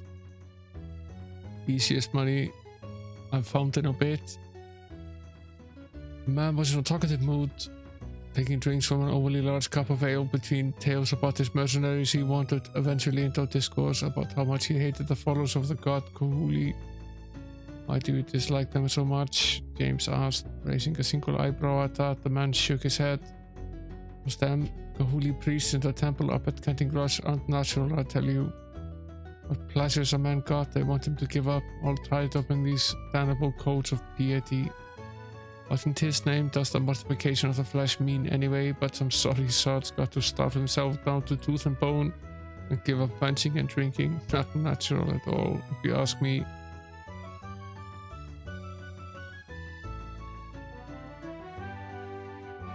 The man kept James laughing. After a string of potty tales about mercenaries and blushing maidens, he launched into a tale about the Lord's daughter he once tried to win, but with quite a bit of resistance from a man named Luke.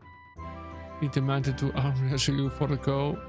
Actually, no, I'll ask him what was the girl's idea. It was the girl's idea, the man sighed. I'd have strangled her, James said with a laugh, holding his sides. Oh, well, I don't suppose you can win them all. Oh, but I did win, the man continued, a malicious grin spreading across his face. The girl knew Luke was the strongest man in the village, and so did I. I'd known it for several days once I'd found out who all her possible suitors were. Anyway, I had visited an herb shop and picked up a vial of some wonderful stuff called Fatima's Formula, a potion which I'd heard mercenaries say helped sustain their strength during long fights. I waited until a few moments before the contest before downing it because I knew it would last only a short while. I marched in, sat down at the table and very nearly took the poor fellow's arm off. When it seemed his personal honor was at stake, I took him aside and I told him I would let him soundly beat me. In front of everyone, I let him have the girl, if he gave me half the amount of the dowry. Half an hour later, I was a very wealthy man.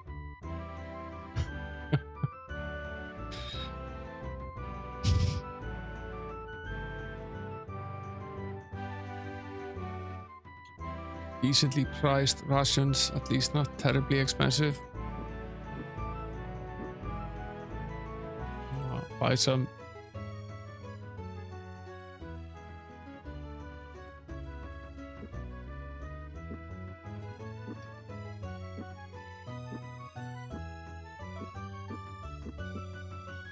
Yeah, at least we have an extra pack. That's all we can really fit. The woman stared at James, unnerved by the intensity of the woman's gaze. He sought someone else in the tavern to speak to. but when he turned again, he found she was still looking at him. Her thin hands gripped tightly around the cloth wrapped bundle in her lap. "Do I know you, miss?" James asked. "You seem troubled." "This wants to be given to you," she said, her voice breaking as he handed over the package. "I was instructed to bring it to you here." Instructed? James unwrapped the bundle and discovered that a single torch was within. Baffled by the strange present, he peered hard at her. She had pointed her gaze at the floorboards beneath her feet. Lifting her chin delicately, he saw that someone had struck her across the face. "Who did this to you and why?" "I do not know," she replied, her voice small in the clatter of pans and pots which came from the kitchen. "All I know is that I was to bring this to this tavern and give it over to one who looked as you do."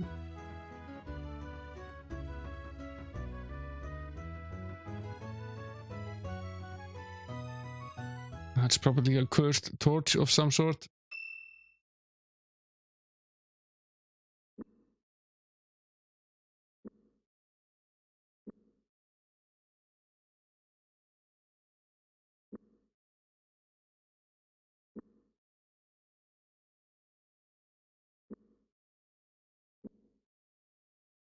Weird.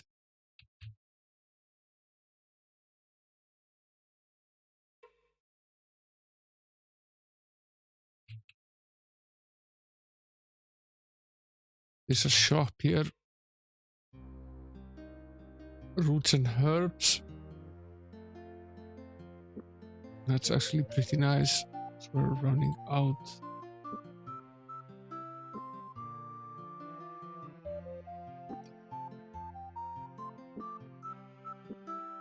I think we'll actually buy 2 packs of the herbs. We have some of the other stuff. I think we have some of the Fatima's formula. Yes, we do. We have restoratives. We have 6 of them.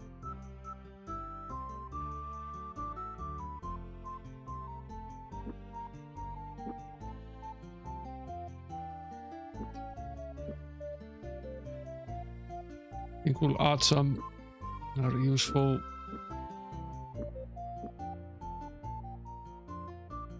We have 8 here, a further 10 here, and 18 restoratives. That's enough for now.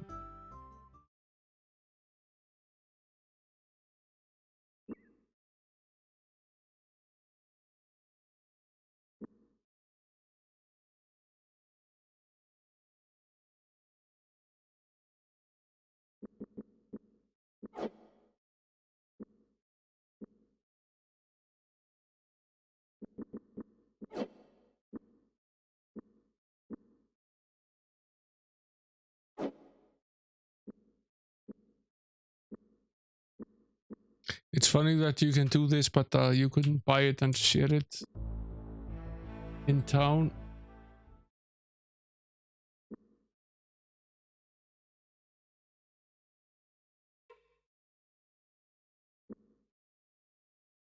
Are we going in the right direction? Yes, we are. Making sure.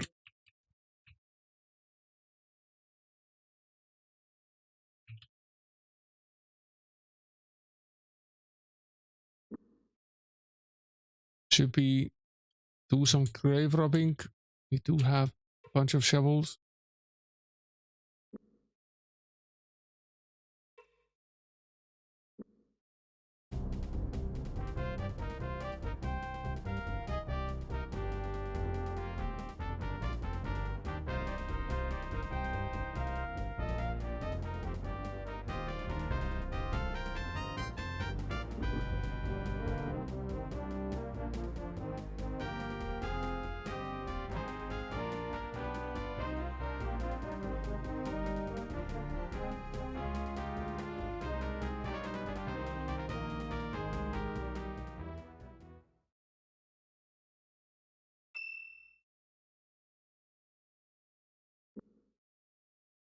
Take the experience, I guess.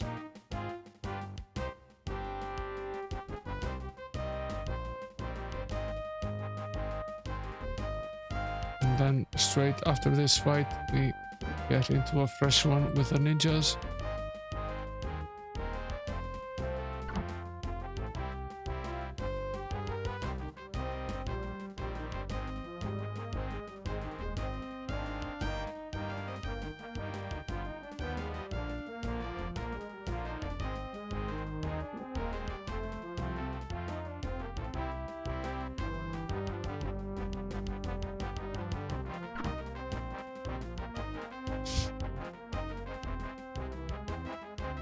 Line of sight is badly broken here.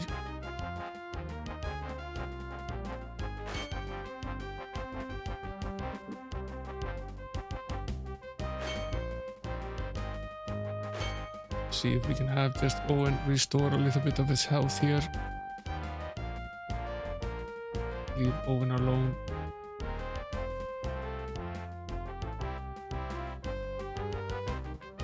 Said leave him alone.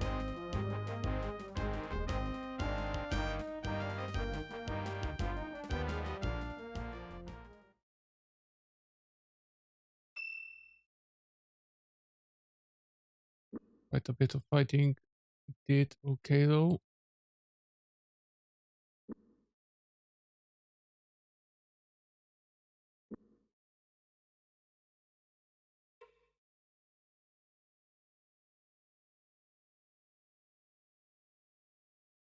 Odionoxum, clotted mass, hinge a black color that looked neither healthy nor appealing, and if the scent of the cork was anything similar to the actual aroma of the concoction within, he had no desire to open the bottle. Yet if he were attacked, it might be useful to distract an otherwise troublesome opponent. Okay. Don't have really a lot of space for any of this stuff. Never mind. We'll take any gold that we find. We'll take some of these as well. Poisonous arrows, they're actually quite useful.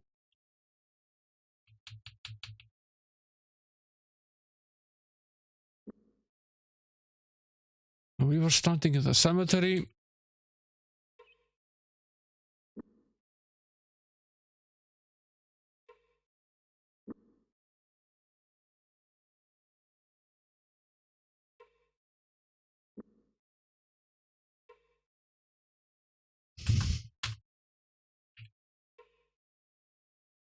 Which one is which here? There's one over here, yeah. Another fight.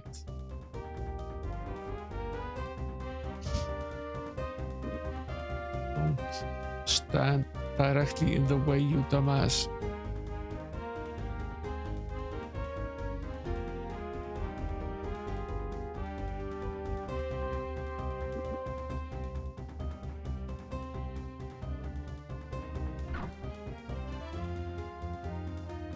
Nice shot, Owen. What on earth was that?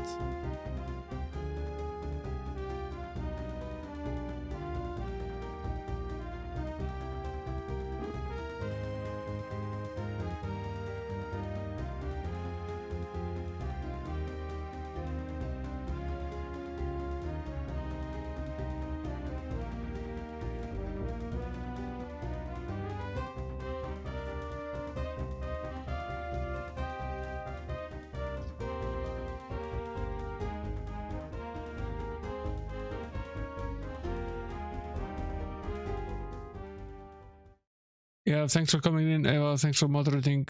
You sleep well. Have an excellent rest of the night, although there isn't really much left of it. We'll take this experience and we can, there's an inn very short by. Just sleep this off. Save.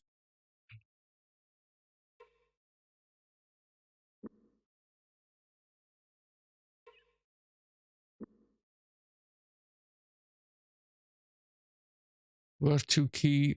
This is a virtue key from Wally's uncle, got set with a grin, having the dorsal shaped head. Originally, these keys were only made for chastity bells, but in the last 100 years or so, They've expanded the use of the design that locks this will open and protect very valuable items. Ultimately, this is basically worth it. And it's hinted on the tombstone is sunk off key. Pretty funny.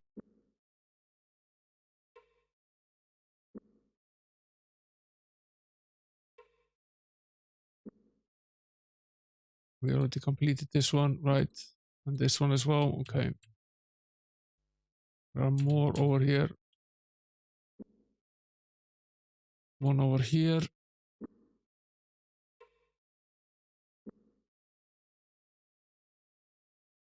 Flaming corals. Interesting.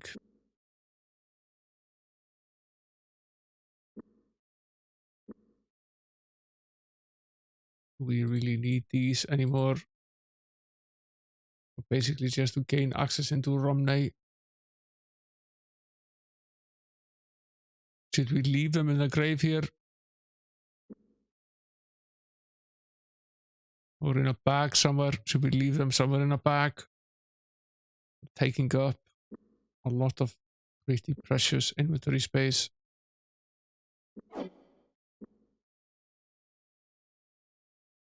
Should we just give them to Goroth?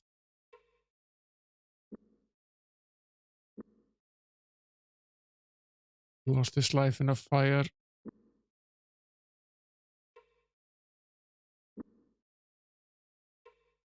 Yeah, done with these four. I think we've actually completed all of them. So these 2 boxes.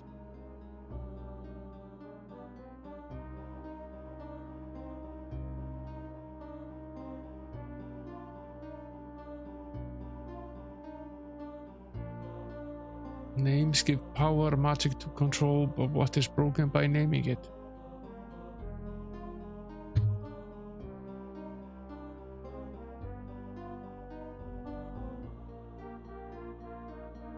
Any hints, guys? What's broken by naming it?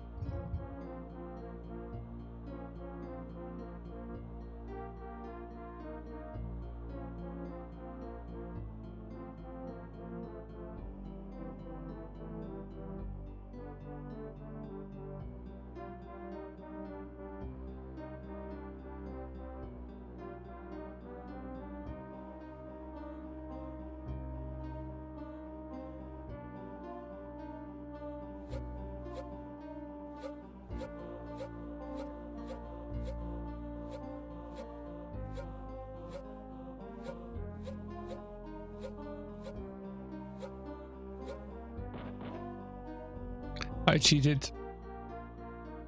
I googled. It's one of these children riddles.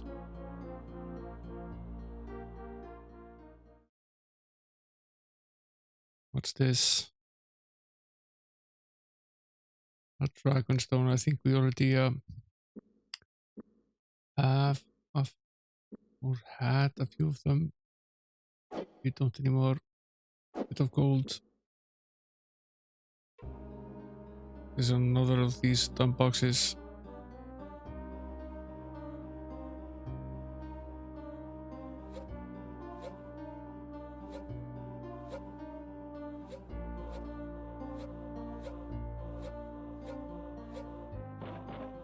This one was actually very approachable. What kingdom word is always pronounced wrong? No. Probably wrong.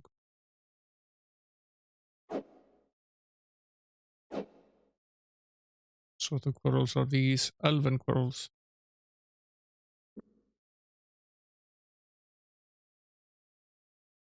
9+ crossbow.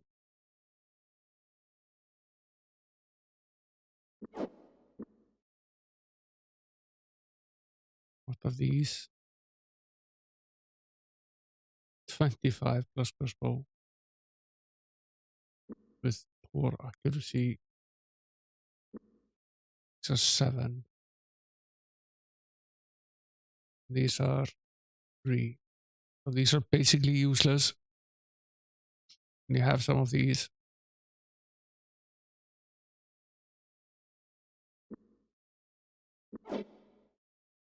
Might as well of these, we have 3 other types. Although I really do think that we should swap, because James is not nearly as strong, and give the decently good arrows to James instead. So he has a wealth of different arrows to choose from. Should probably also give him the better bow.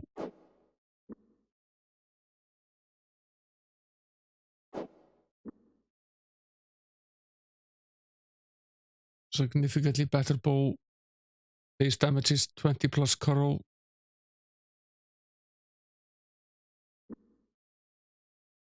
Whereas this one is 15. It does have slightly lower accuracy. Does have more damage but less accuracy. Guess we'll take that.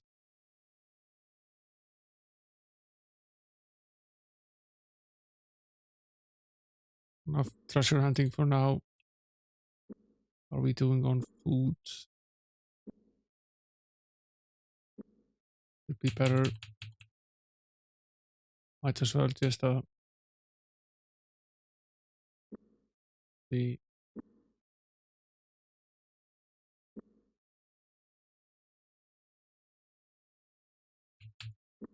head back into this town and where was the tavern again? Here. Buy some food.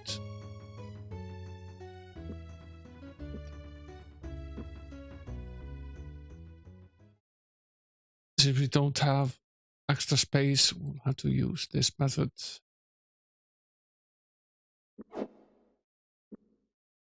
Now he has 14. How much is he missing? Quite a bit.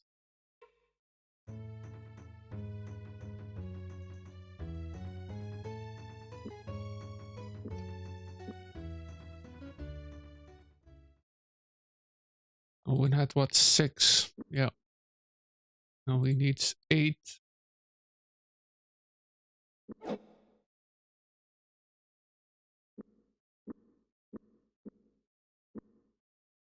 Now everyone has a full pack and we have a little spare. Might.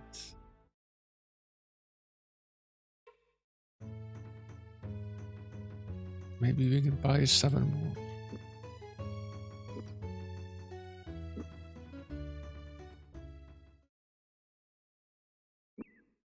They get joined? Yes, they did.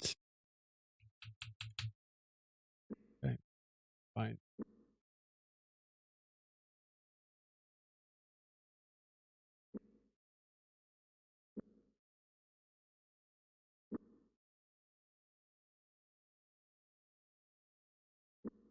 We're going in this direction.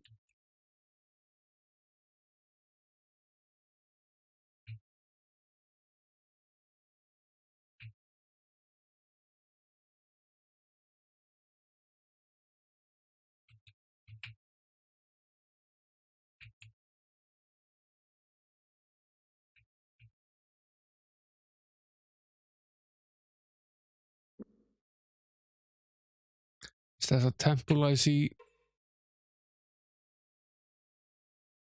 They were stopped by 2 men. You will go no further, one of the men commented. Before any shall enter the temple of Banath, they must strip off all metals. James scowled. Under whose authority do you make these demands? The representatives of Prince Arutha and order you to let us pass. The men seemed a bit taken aback by this news, but as they departed, they continued to speak of their levy. Metal is base and offensive to our God. He who enters this temple with metal on his person shall be struck dead. On the other side of the temple, almost out of earshot, James heard by the will of Banath.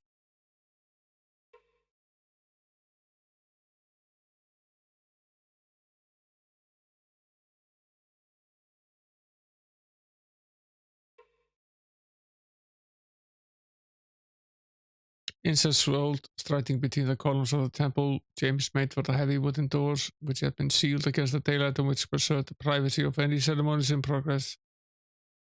Pulling a tasseled rope which hung next to the door, he awaited the response of the door warden. Here we can actually teleport. The sign was odd. I see the mantra interests you. Turning, James noticed a thin young man standing in the archway, his hands hidden in the folds of his robe. While the relations between the temples and the new Academy of Magic at Startalk have been cool, it is one of the treasures they have passed on of the surrounding magic. It has given us great mobility. I heard this before. It's basically a teleport.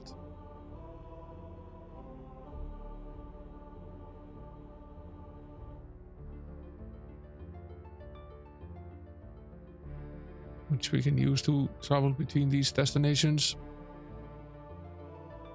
Actually fairly useful.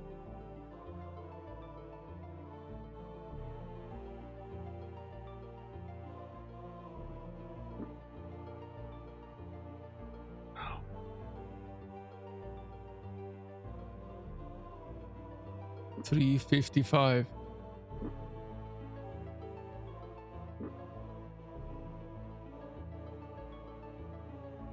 I'm wondering if we go here to the Temple of Sung.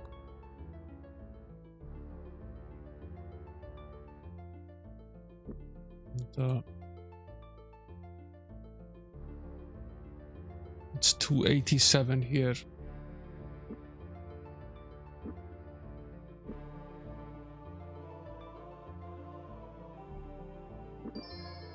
If we go here, we'll just restore the save.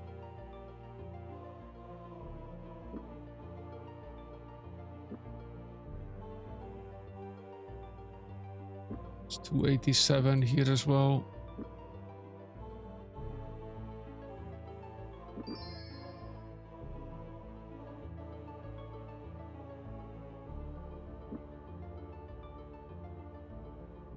It's 270 here. It's by far the cheapest.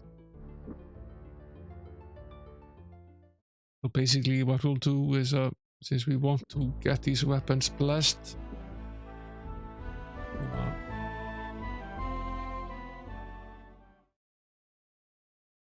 I'm fairly certain that the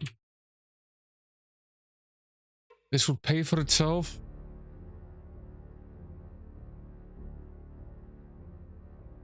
Teleporting here is 158. We'll have to save 158 plus the return. I wonder if it's actually enough, or whether we should just do this here.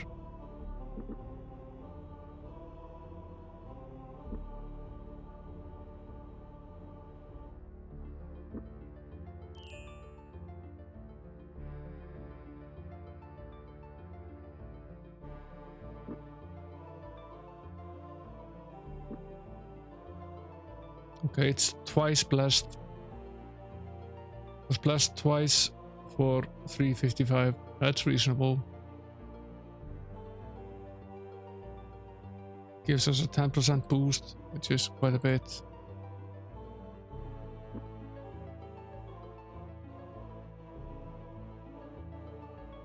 And this is blessed already.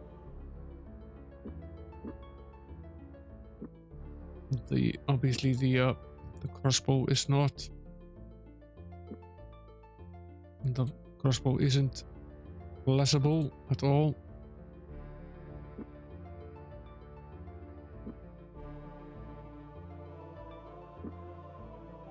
Nothing more for us to do here.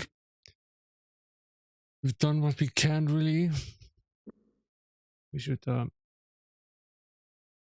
it's obviously been a while since I repaired this armor. It's in poor shape.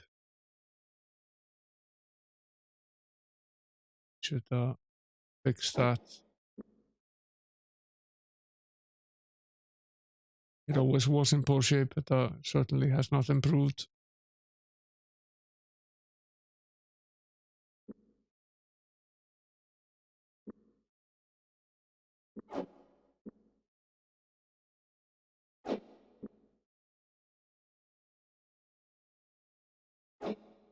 Okay. At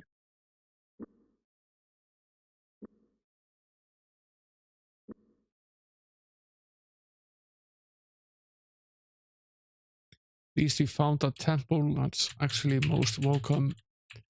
Been a long time since we found a temple. They're spread pretty thin in the game.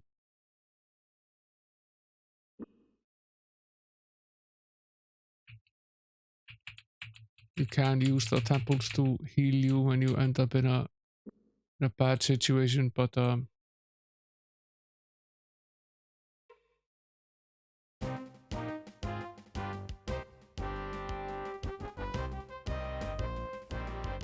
surprise failed.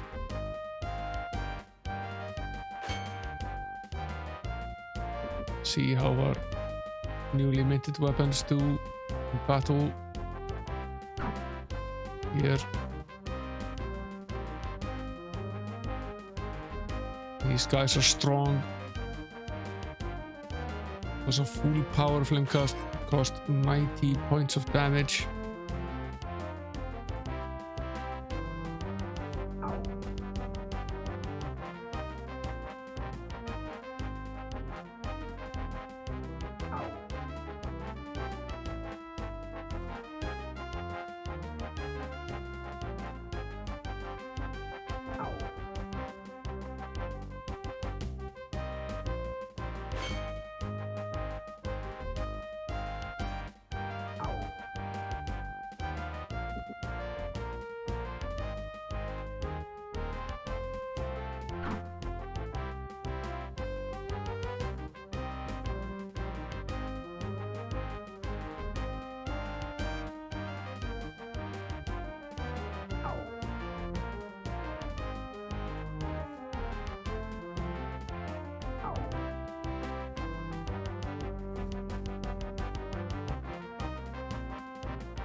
These guys are really tough.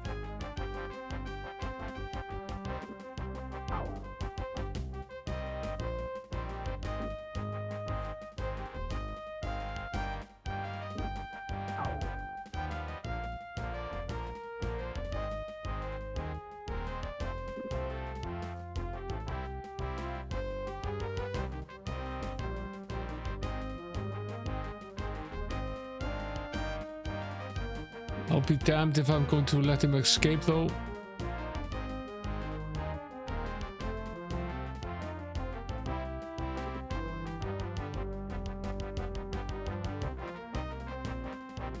Don't think we can actually run after him.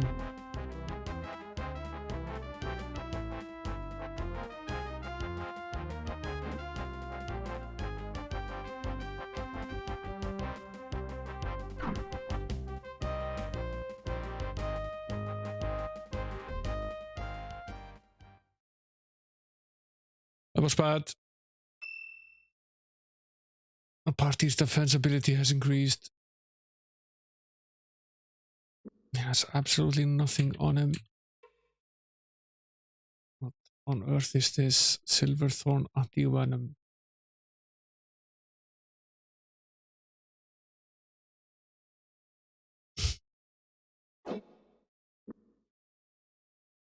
Backpacks are really in a sorry state.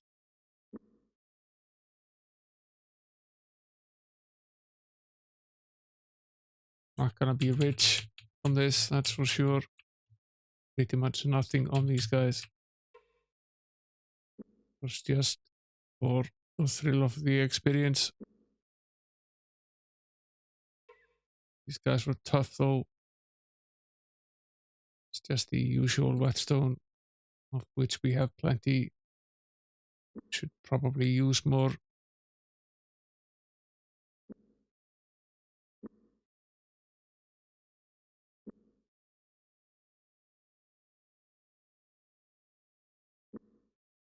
Yeah, James is in sorry shape.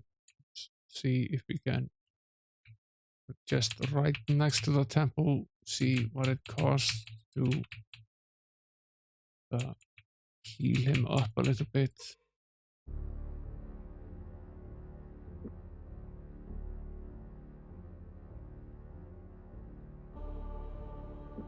$240 sovereigns, that's a crazy amount.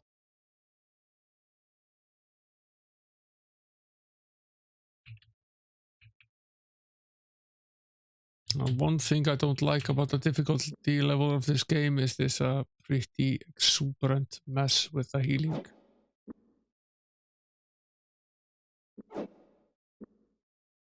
What we do now is we take this and then we take some of this as well. Probably need to take multiple ones.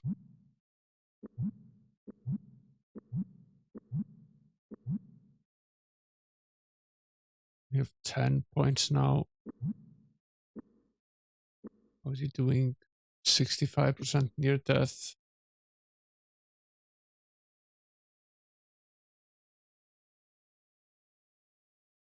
Basically almost need an entire vial of this.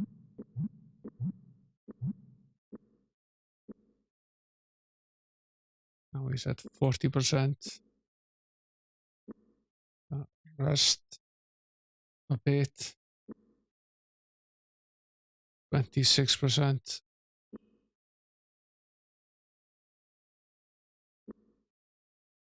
%.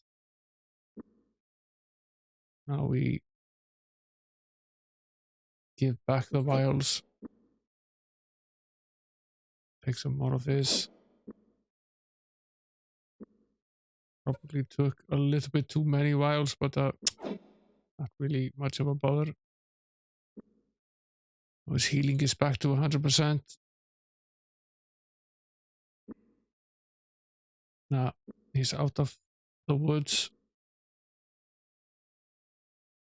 He's recovering normally. Now this obviously cost us, but nowhere near to 250 gold, which is a silly amount of money for a healing. Because we can always just go back to the town that we were just in and buy some more rations, some more healing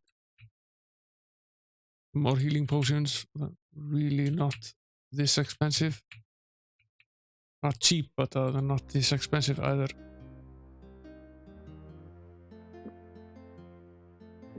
All restoratives were only 50 gold.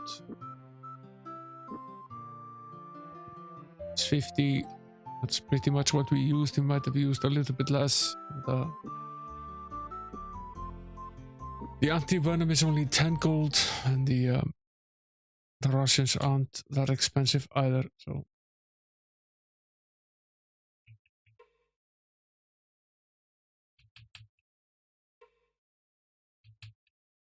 obviously matters where you are.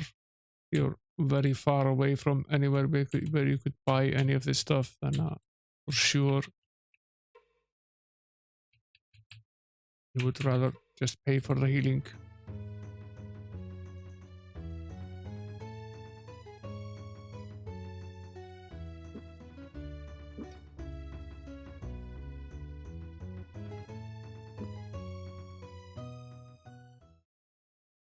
He took the 14.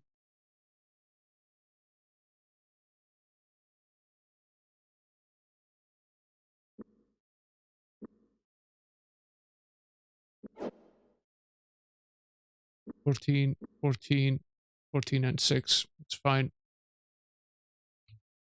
We can buy one pack with 7. Add them to Goroth. And we have 14, and Goroth has an extra 14 on him as well.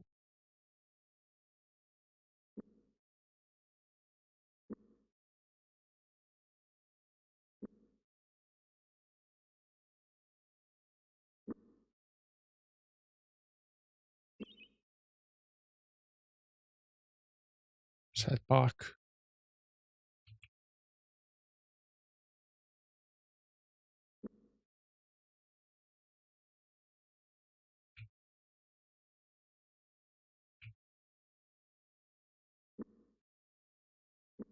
Where were we roughly?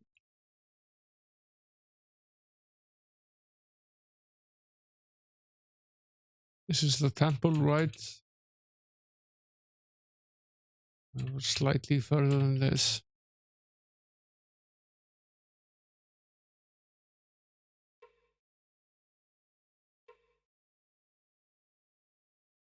These cornfields. What's this?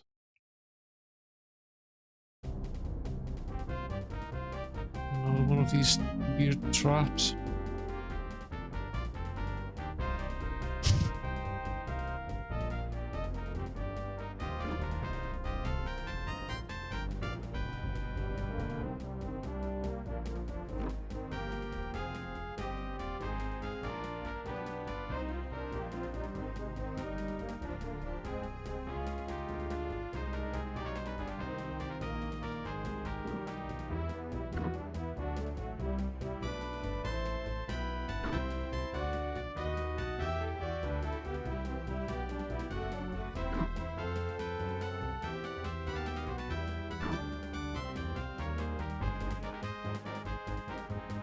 I really don't like these things.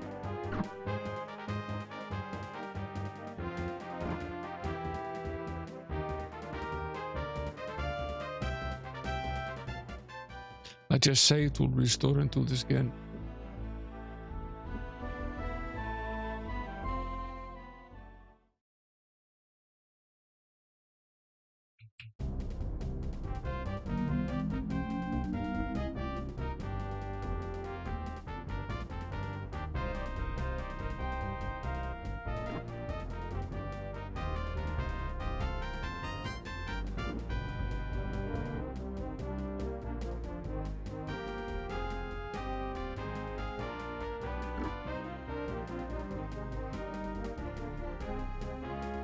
Okay, we shouldn't move this one at all.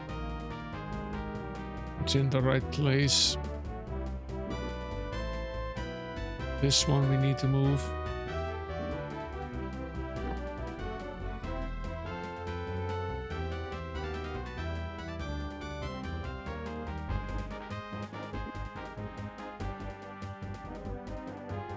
Are they now in the correct position?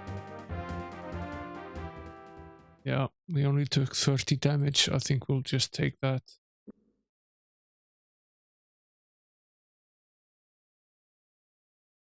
It's not too bad. Off in the distance, a hiss whispered in James's ears. Owen said, think we should investigate further. Leading the way, Owen turned down the short path, his steps becoming more hurried as the faint hiss grew into a pounding torrent of sound. Last, they found themselves standing before a sparkling waterfall. While leather churned through the waterfall's lip in a burst of sunlit spray, crashed over natural stone tiers into a small pool of pine-smelling water. Broad-leaved and lush, dark ferns grew up the face of the arroyo like a living carpet.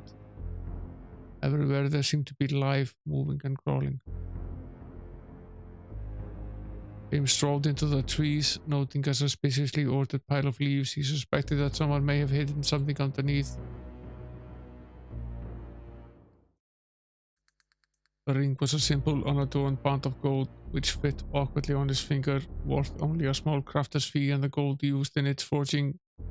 The ring was still charming in its humble way. What mystified him was the peculiar way it warmed when someone moved near him. Indeed.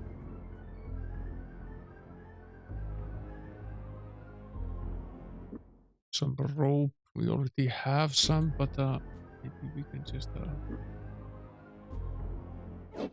combine them. We're leaving one. I think we already have some of these rings. Maybe we can combine them as well. No.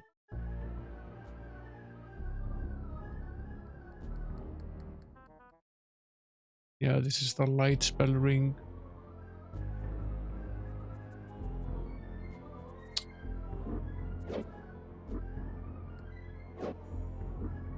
Might come in useful in a dungeon at some later date. You burn through the torches pretty quickly once in there.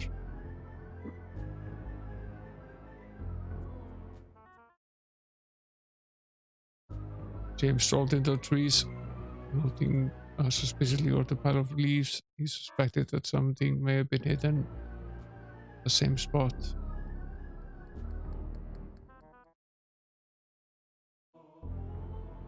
Shall we enter the waterfall?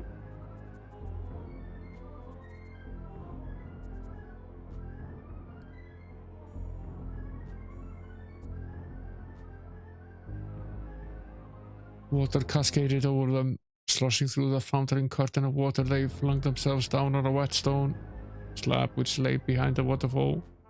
With strands of hair dangling before their eyes, they looked around their new surroundings. The door was set into the face of the rock, and on either side an empty iron brazier was bolted to the door's frame. On the right side there was a small darkened niche. James stood to take a closer look at the mysterious hole, discovering there a chessboard. Looks like someone was getting ready to play a match, but they were missing a knight's piece.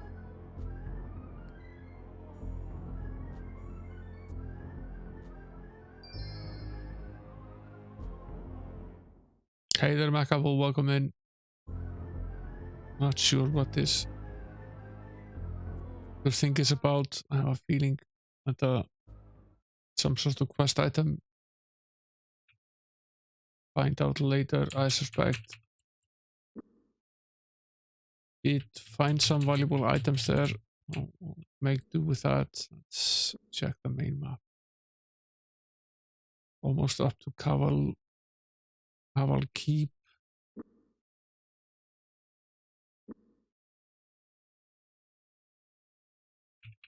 You never saw the secret behind the waterfall or this game? Or was very late starting, so the stream is running a little bit late. Thinking we go for 15 minutes more or so. Yeah, this is actually a crackingly good game. Something had been buried under the dirt. Fully blessed broadswords.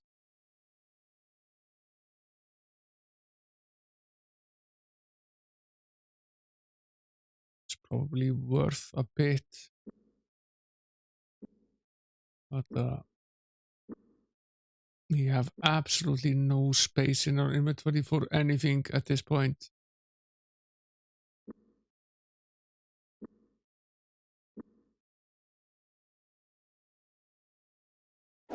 We might take the single food, but I don't actually think we have.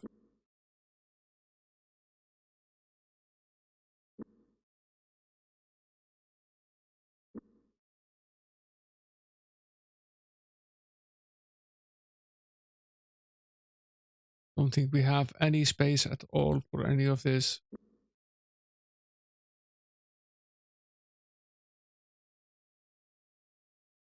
I think this is anti-poison, this book.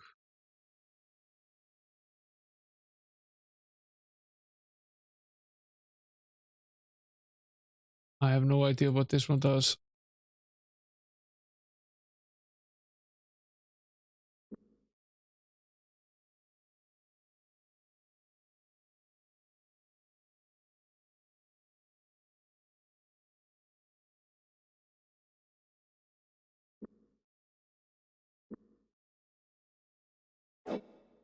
Thinking we leave the torch. So we take this, which actually has some value. We can actually sell it. A store.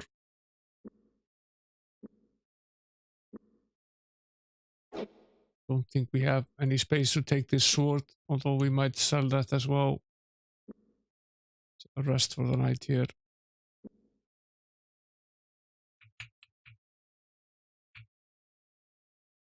I do wish I had a little bit more space in the backpacks so we could store a bit more of it. This is some sort of farm.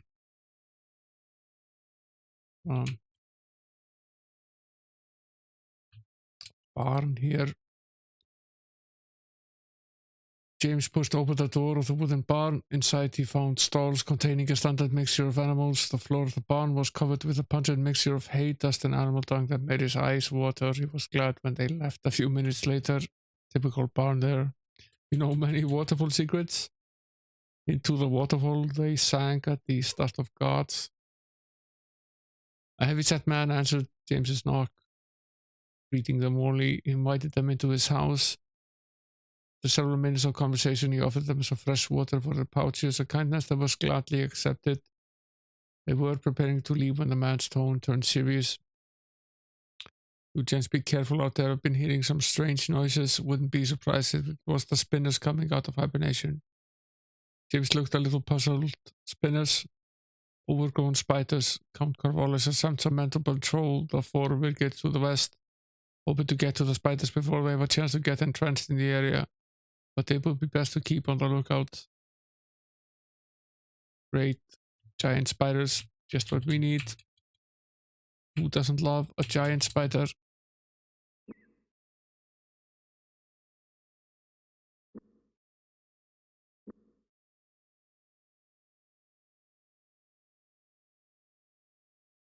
We should probably see if we can actually make it all the way up to northward, and that's pretty much our quest for this chapter of the game. Yeah, it's a great game. It's filled with lore. It was actually partially written by a fantasy novelist, and there's a great deal of actual books and lore behind the lore in the game. And although the graphics maybe haven't aged beautifully, it's a lot of game, a lot of dialogue, and a lot of lore behind it, and plenty of battle as well. James peered into the blackness of the world. There's something shiny down there. Looks like something metal. His voice echoed against the stone sides of the well. Hand me a sword and some rope. Owen retrieved the object as requested, and he watched James carefully tie the rope to the end of the sword and lower it into the well.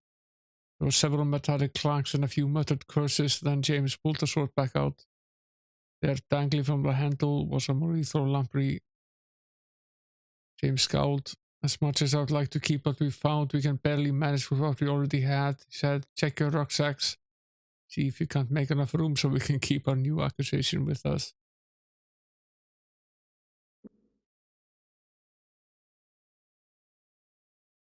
I don't think so, actually. You can fetch a price for this, but don't have the space.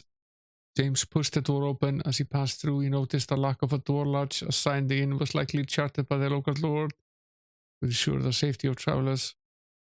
Hopefully, it would also mean that the inn's furnishing would be suitable. Yeah, we can definitely do with an inn.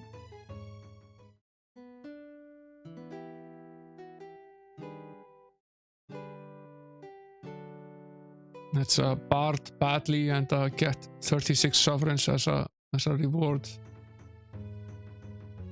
The gambler shook his head. I'm afraid I've come to the end of my funds, he said, but perhaps when I've recouped my losses we can play again. James nodded. I would like that very much. Good day to you. We don't gamble. We could buy rations at least. And there's also an inn here. 9 sovereigns. I think we'll take it. We earned a few good nights here by parting. One more night, I think.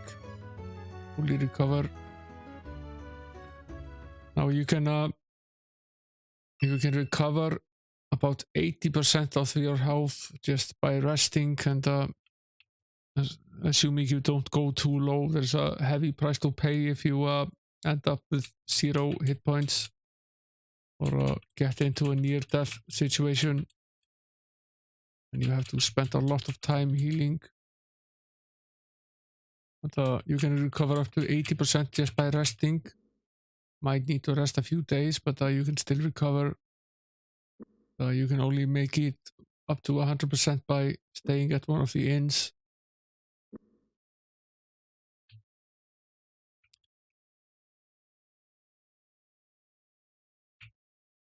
This is some sort of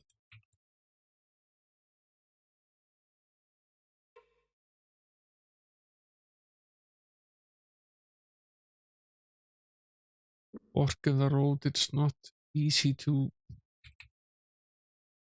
zoom out a bit. Where supposedly are we in this place called Cavalcade?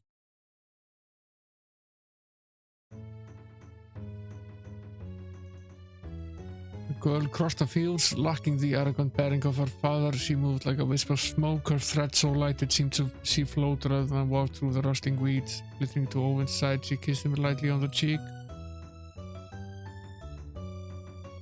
Did I ever tell you that you show up at the strangest of times? It's nice to see you. That's Owen's cousin or sister. What are you doing wandering around unescorted? Honestly, you astonish me by your age. Most girls have the common sense to realize there are dangerous types wandering around in the open. How's that for an introduction? You're only 4 years older than me, Owen, and I don't see that my age has anything to do with it. I just like to come out here to think when I have a problem that won't solve itself otherwise. It also gives me a safe harbor away from father when he's in one of his raging fits. Is he on one at the moment? One of the worst I've ever seen. He's fired the entire kitchen staff, dismissed the guard, thrown out all 5 of my maids. He's been that way since about dinner time last evening. I tried to ask him what had him so upset, but he would only tell me that he had received some very bad news from a messenger regarding a financial arrangement which he had made. Have any idea what the note said? Who knows? He's always on about conspiracy this, conspiracy that. It's like he's always afraid someone's about to find out some dire secret about the family when there's nothing to hide. It's getting terribly repetitive, really. So you have this frightful look on your face. If there's something you're afraid to speak to me about, what is it? When is a suitor going to snatch you up? Are there any that are even in good standing? There are 2, neither of whom father likes, but then again he never likes anyone I do.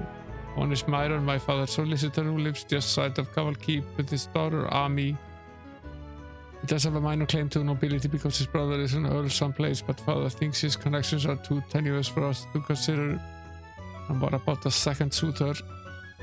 He's a businessman from Canting Rush named Namantis Sandhu. I like him, though he can be a bit intense at times. We like to talk and he is always asking me some point about mythology or another. He doesn't mind a girl who reads. You'll forgive us if we look a little right, but we're trying to find out about the murder that took place down in Romney. We've been searching for a little while. You think the murderer escaped to Cavalcade? We're not sure. All we know at the moment is it may have had something to do with a brass spyglass or a silver spider we found near the bodies. I don't suppose the spyglass had a star inscribed on it, did it? I can't recall why. Would that be important? For someone who's a part of the family, you certainly don't seem to know much about the family lore. We used to have a spyglass that sat in a glass case in the entryway of the keep.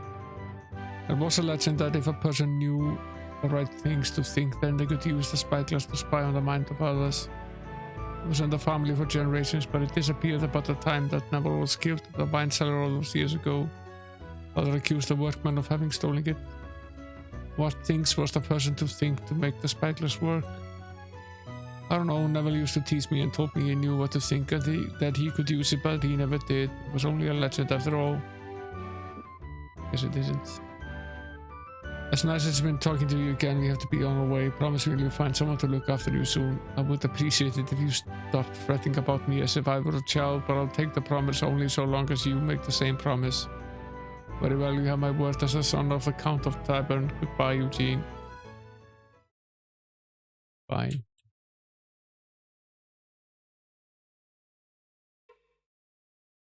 Cavalcade.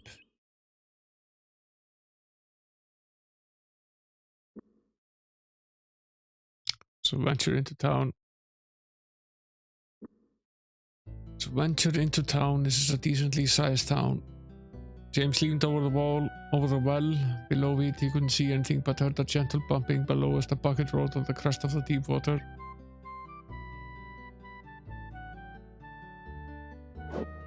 It's a wishing well. Good for us.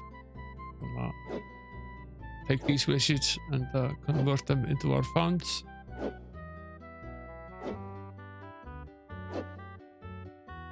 This game is definitely on GOG as well. There's a shop. Door was ajar.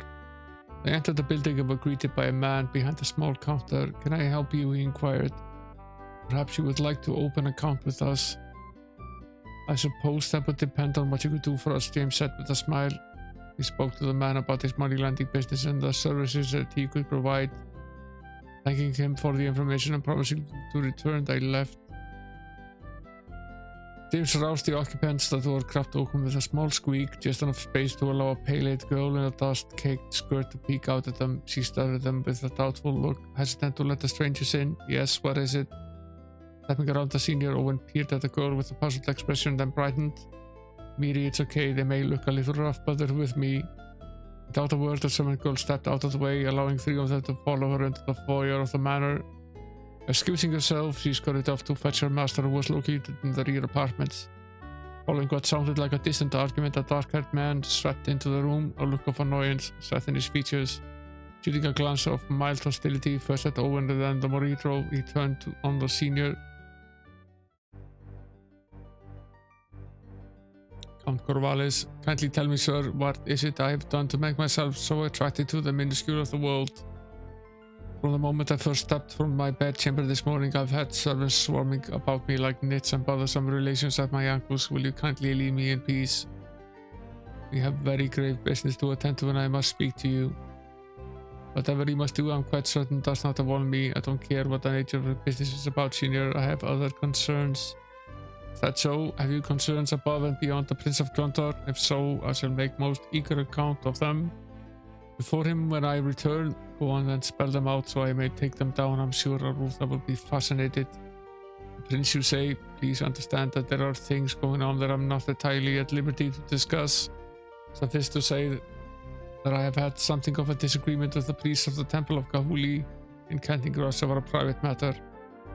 You may excuse my outburst. I would be happy to be of service to the prince. What precisely can I do for you? After I dislike your new house here, but what happened to the keep? The townhouse is temporary lodging, nephew. We have no intention of staying in Kabul like common folk. As for the keep, one night 3 years ago, an inept chambermaid left a lamp unattended by the tapestries which hung on the west wall. You remember them, don't you, Owen? Centuries old, woven by the finest weavers in all the kingdom. The seconds they went up in flames and took the rest of the keep with it. I remember having heard something about a fire, but I hadn't known the keep had burned to the ground. It's a miracle that you all survived. Were you able to save anything? We saved ourselves, Owen, the only things of true value that were in the castle. It is regrettable that the girl who was responsible for the blaze was killed, but Eugene and I both escaped it hale and hearty. I ordered only the stones of the foundation left behind, and a tunnel mouth sealed. We progress forward with our lives.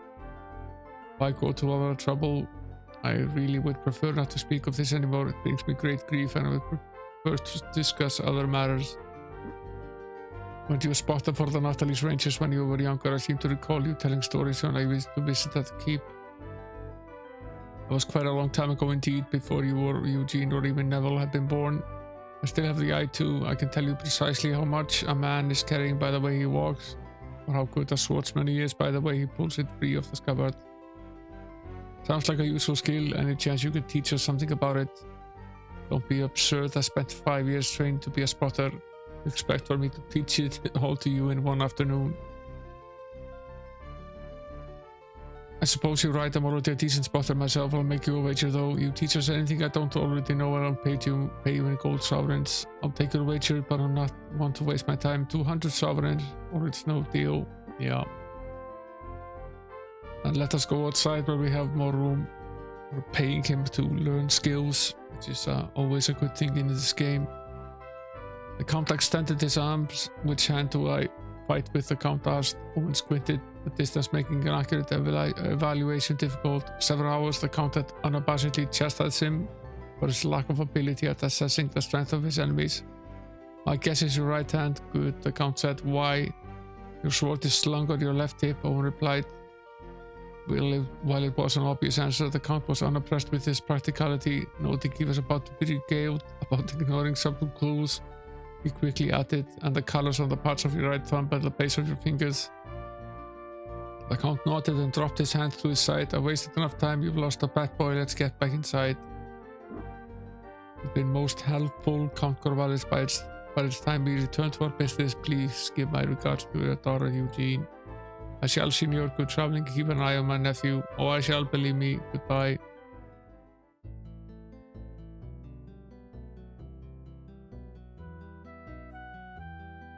Okay, so there's a shop here, which probably will buy anything we have to sell.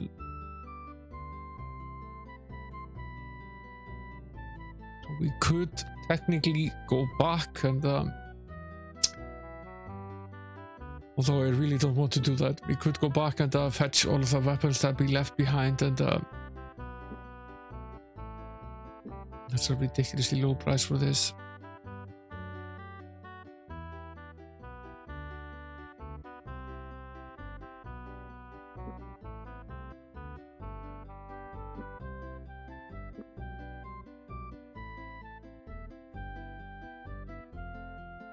I'm sure he would pay well for the swords, however, but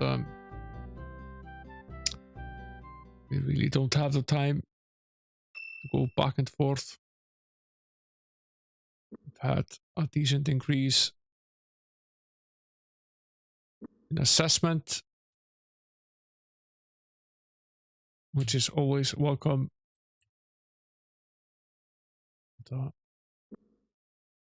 Didn't actually mean to exit because we still hadn't gone to the inn. Let's try our hand parting first.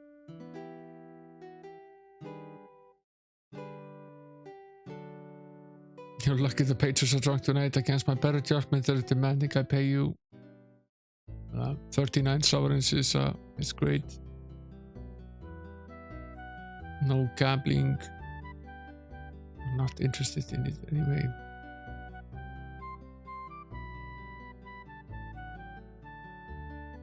Yeah, this is just standard dialogue.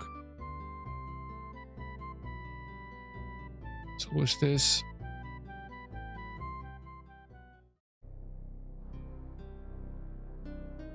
Owen's stomach grumbled, waiting until another patron had finished placing his order for a roast hen and a tankard of ale. A senior beckoned the tavern keeper away from his other duties, hoping both for information and perhaps a bit to eat. To the grey, evening gents, just let me know if you need anything. The three of us are fine, but you sound as if you've had better days. Is something bothering you, friend? I don't suppose you would be interested in becoming a scully, would you, lad? Can't honestly say it's on my list of ambitions at the moment. No, having problems with the help. Wouldn't call it problems so much as disappointments. I don't know what to say to the lad. He's good enough boy, kind, honest, hardworking, but all in all he doesn't have the faintest idea which end of the pants to handle. I've tried for weeks to teach him how to cook, so the wife and I could take some time off. But when it comes to cooking, he's as tense as a thunder hell. I don't know what else to do, but enough about me. What can Peter do for you? Have you ever seen any night hawks in the area? Except for Fen, the Guild of Death, I wouldn't let them into my establishment. When one of my patrons comes into the inn, he comes in breathing, and I like them believing in the same condition alive. Please tell me you aren't looking to hire one. I might be. There's someone I've been having problems with. Not another word of it. Whatever grievance you have with this man, I don't want to know. If you're looking for a contact, you'll not find one here. If you're looking for a criminal, try the pub in Prankstone. I think being right across the street from the county must see him quite a bit. Actually, no, the count is quiet, likes to keep his own company mostly. He's not one much for drinking with the commoners. His whole family has been much the same way, with the exception of his daughter. Does he have any unusual callers at his house? Aren't many that would visit him, don't get me wrong. He isn't a bad sort, but he can be very unpleasant at times. All the only people in and out of there are Eugene's suitors and the men who work for the count. I hear that the Count isn't too thrilled with one of you teenage suitors, fellow by the name of Navan DeSanto. Know anything about him? It's a pity he doesn't like the man. He's perfectly charming, handsome, mannered if you haven't crossed him. But selfishly, if he thinks you're doing something wrong to someone, he'd be just a cat's whiskers for Eugene. Any idea where we could find him? He's a businessman, so it may be difficult to track him down. I think he lives in Kenting Rush. You might try asking in the towns there.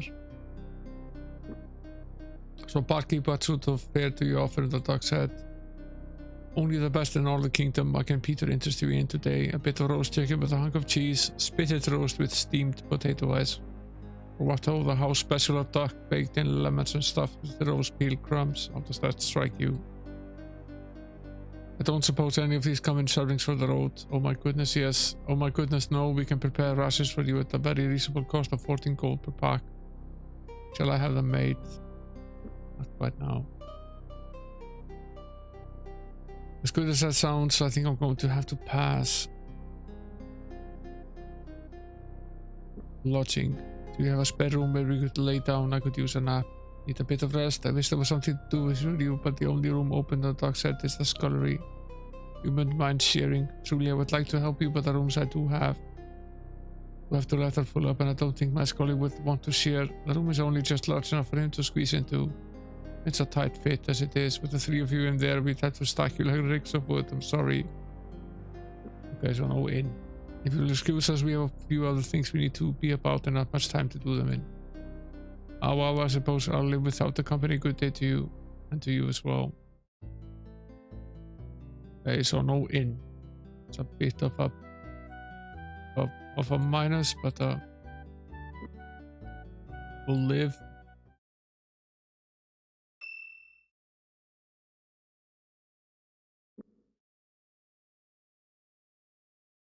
We could have done with a full healing, but just life. This is basically a little circle here, and there's this house over here. We already visited this house. We did, and then what?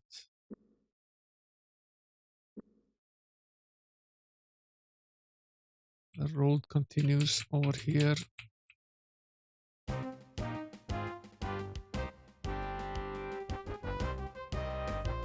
Some ninjas.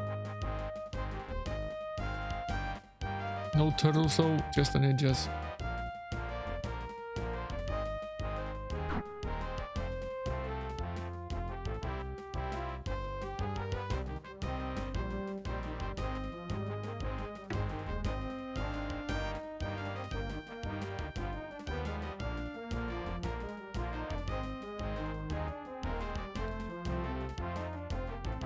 One character.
Gold sovereigns and a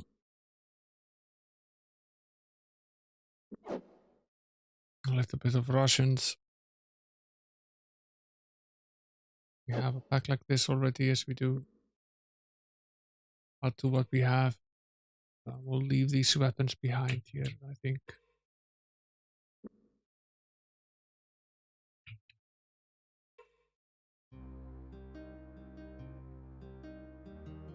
A shop.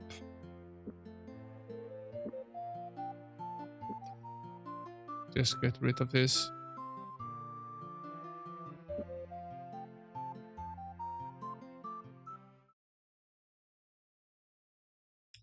Wonder if we can make a little money by making a sack here. It's just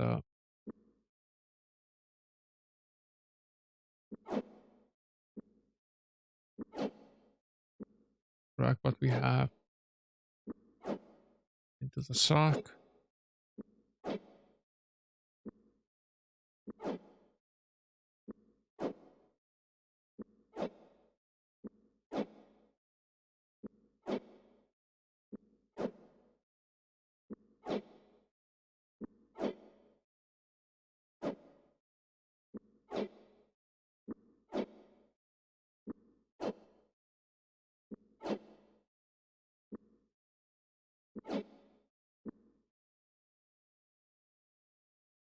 So much junk. Let's drop these guys. Blind.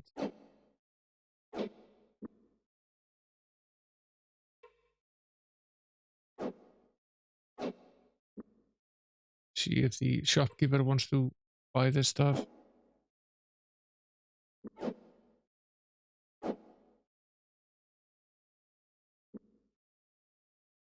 Bags are full. Bag is at least still there. Let's go to the shop, see if we can sell this stuff.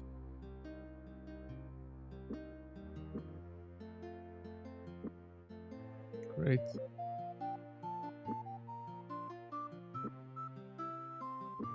Doesn't want to buy any of this.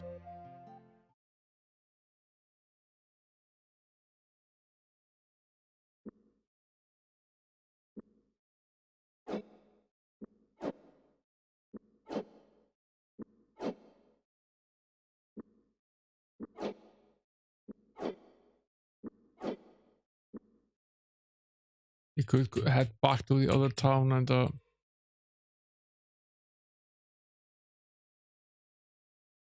buy everything again, but try to haul this around, but it's really a massive bother.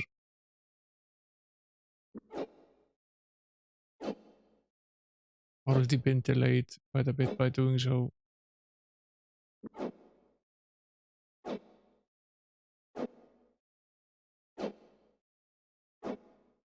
We did that early in the game, but now we have so much stuff in the pack that very difficult to do so.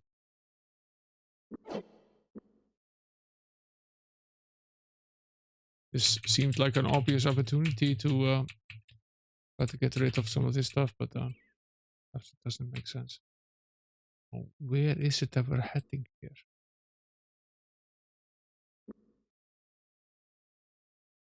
It's just onwards up the road. Fine. After knocking loudly on the front door several times, James was just turning to leave. A crackling voice slipped under the door. Hello, good friend. We would like an opportunity to speak with you. Maybe come in. What? What do you want?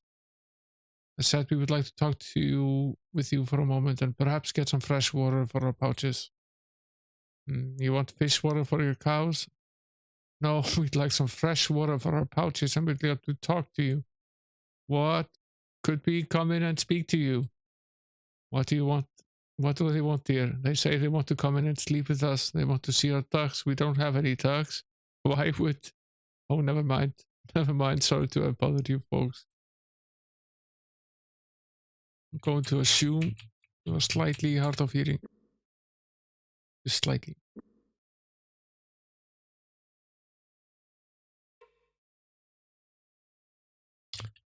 Never want to eat any of the fresh corn. That's fine. One day I'll click on a cornfield and they'll want to eat it and I'll be exuberant with joy.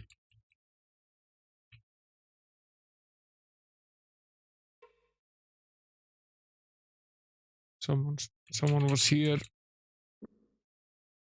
Cold ashes. What's this place? It's Canting Rush. Yeah.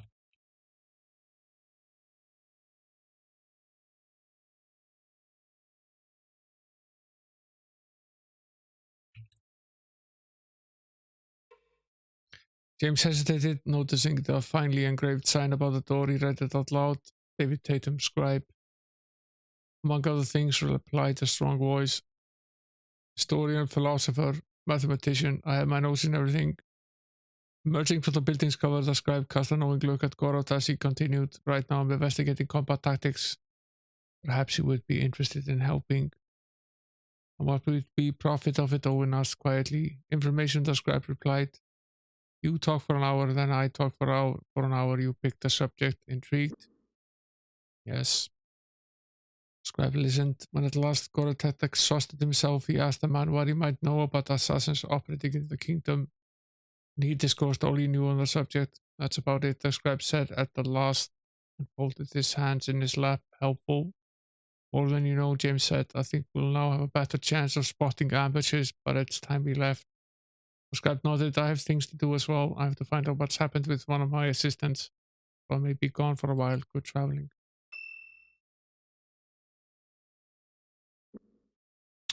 Slowly do our abilities increase.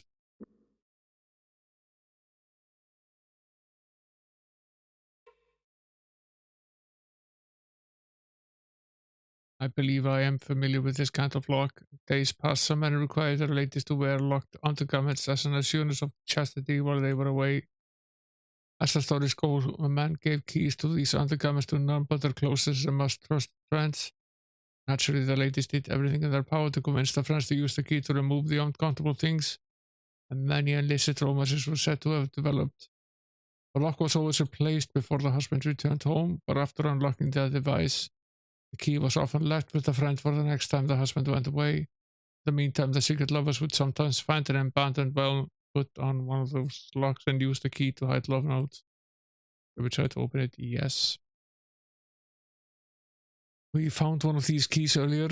James checked the keys, finding a magic key, moved to the well, found the lock, and inserted the small key, turning it gently. The lock was a bit rusty, but after a few seconds, he was able to twist the key in the lock, producing a satisfying click.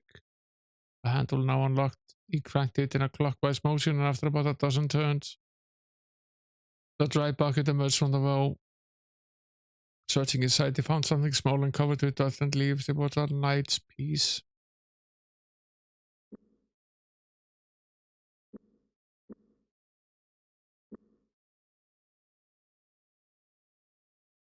Ah, yes.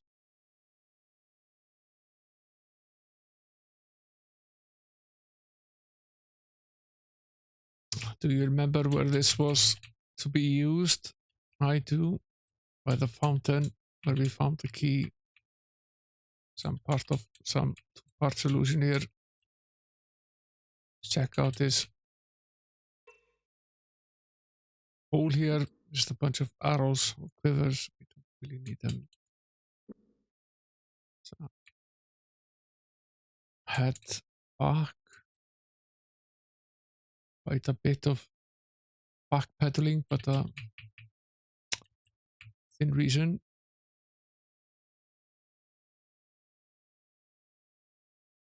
We need to find out what that is about.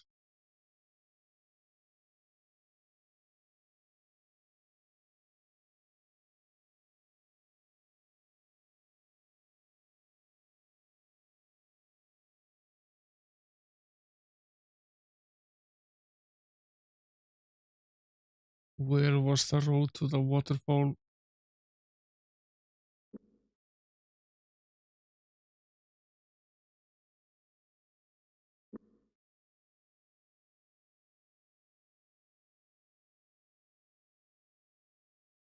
Be here, yeah. That's the road to the waterfall.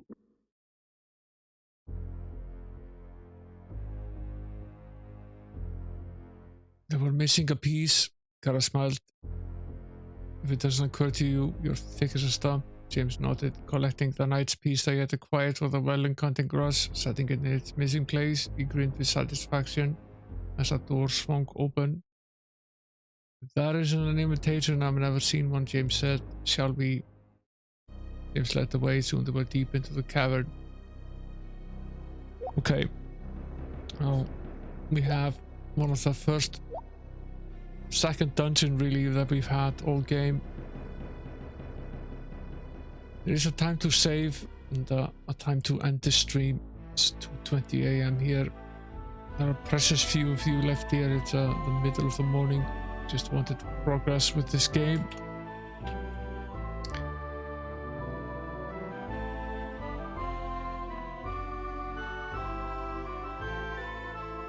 I doubt I'll even bother with a raid with only 2 people here. I'll probably just shut down the stream. Yeah, I've been going for ages. I started so late. But I want to progress with this game. It's going to take us a good while to complete. I think each chapter is going to take us like 2 streams, so it's a 20 stream sort of game. Take us like a third of the year to finish this. Of course, Might and Magic here tomorrow night at 2200 as per usual. And thanks for coming in, guys. Sticking with me. I think you might actually be the only one left, Glisser. No, there might be some more of you here. I'll end the stream. I don't think I'll bother with the raid. I'll just see you tomorrow night. Good night, guys.